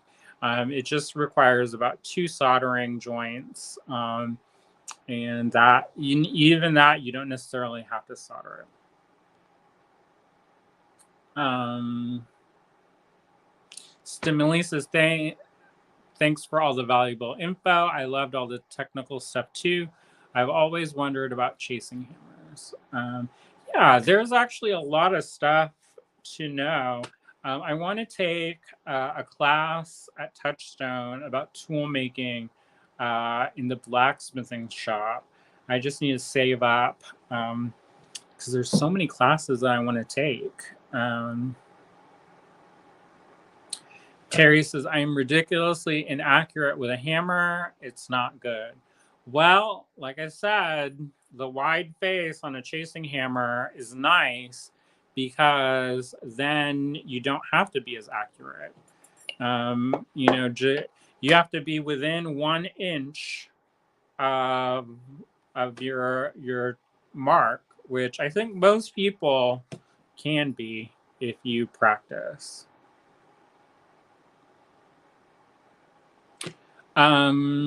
Vicky says, how is controlling your hammering different from just putting a nail into wood for building?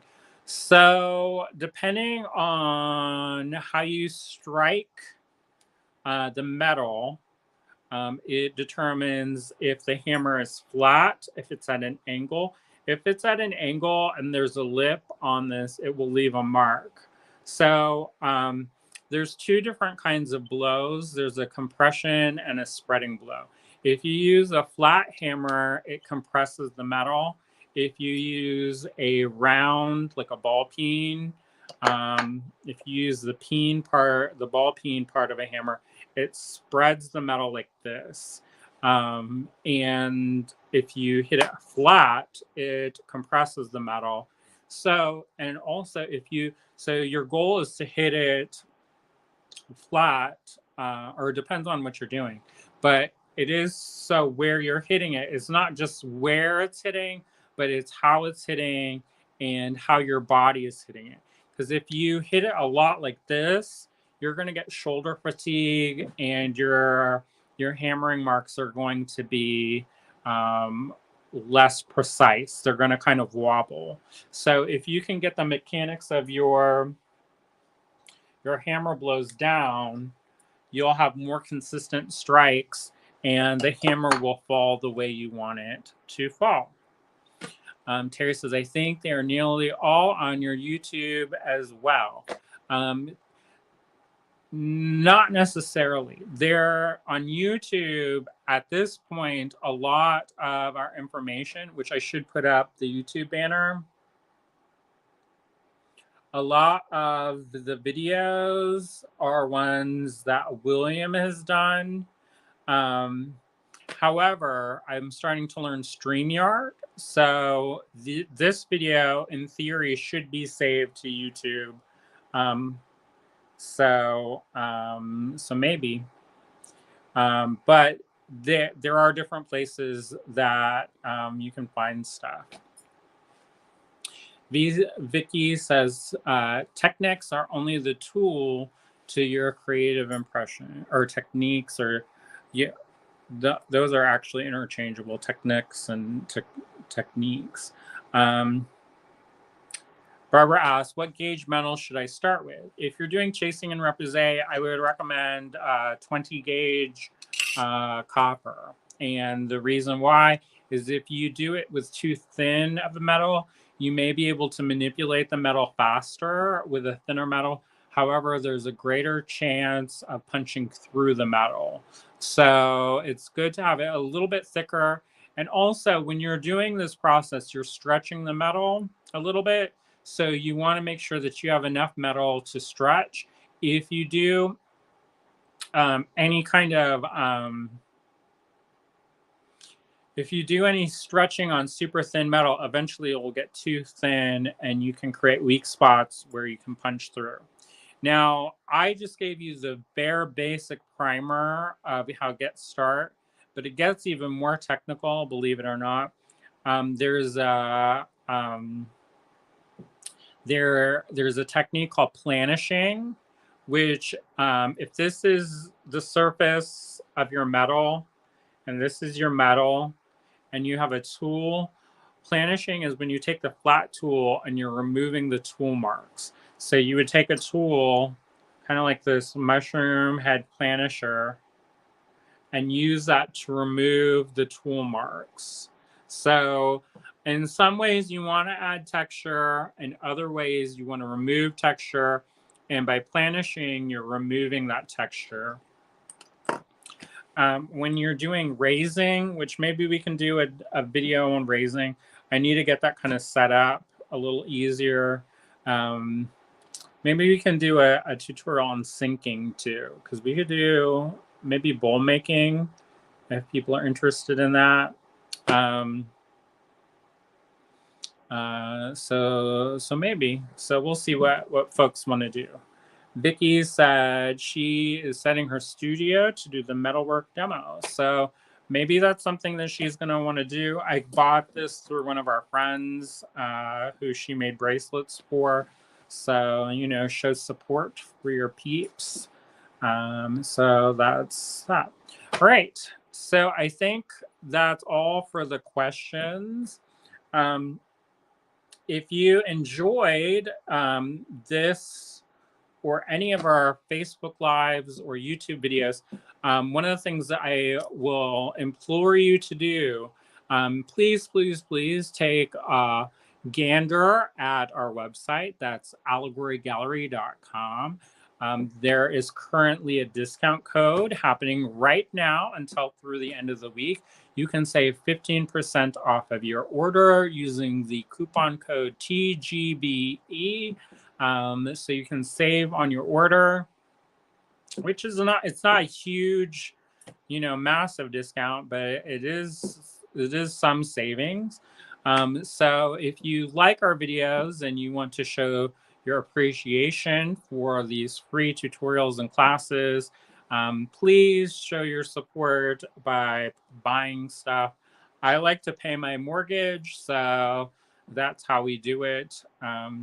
We don't get any monetization off of YouTube yet. If you aren't on YouTube, head on over and subscribe to our channel. That is youtube.com/Allegory Gallery, all one word, all lowercase. If you do that, then if we reach 1,000 people, then we start getting like a penny every couple months. And in theory, those pennies add up.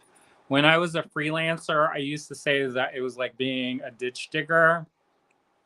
You're constantly digging ditches, and hopefully there's a little trickle in each of those ditches, and all of those trickles will combine, and eventually you have enough so that your creative boat can stay afloat. So if you go over to our YouTube channel and subscribe, that helps tremendously, and we appreciate that a lot. And yeah, so I can't think of anything that I have to say. I'll be at Contemporary Craft on Thursday and maybe tomorrow. If you are in the Pittsburgh area, I'm going to be taking an enameling class with Joe Polari. And so I recommend you taking it as well so that they don't cancel the class. So hopefully there's enough people that it's a go. because I think that will be a lot of fun. I've taken classes with Joe in the past, and he's a really good teacher. And now that I'm more comfortable working with enamel, I think I can do a lot of more cool things. So I'm excited to take that. I'll be taking those on Thursday evening. Also, if there are little tutorials on things that you are curious about knowing, let me know and we'll see what I can do. If it's somebody else's technique and the information isn't widely available, I tend not to do those just because, if that information is going to get spread, I want it to be spread by the people who are actively utilizing that technique. So I'm not giving away people's secret recipes, um, you know. So there's that. But otherwise, if it's something that you're curious about and it's something that information is already out there, I'll be happy to see what I can do. So yeah, thank you so much for hanging out with me, and I think we've managed to do this workaround pretty good. I'm getting a little bit more comfortable using StreamYard, um, which is a little bit different, especially when switching cameras. But yeah, so thank you again. We appreciate all of you out there. Hopefully, you had a great time and you have a great rest of your week. Bye bye.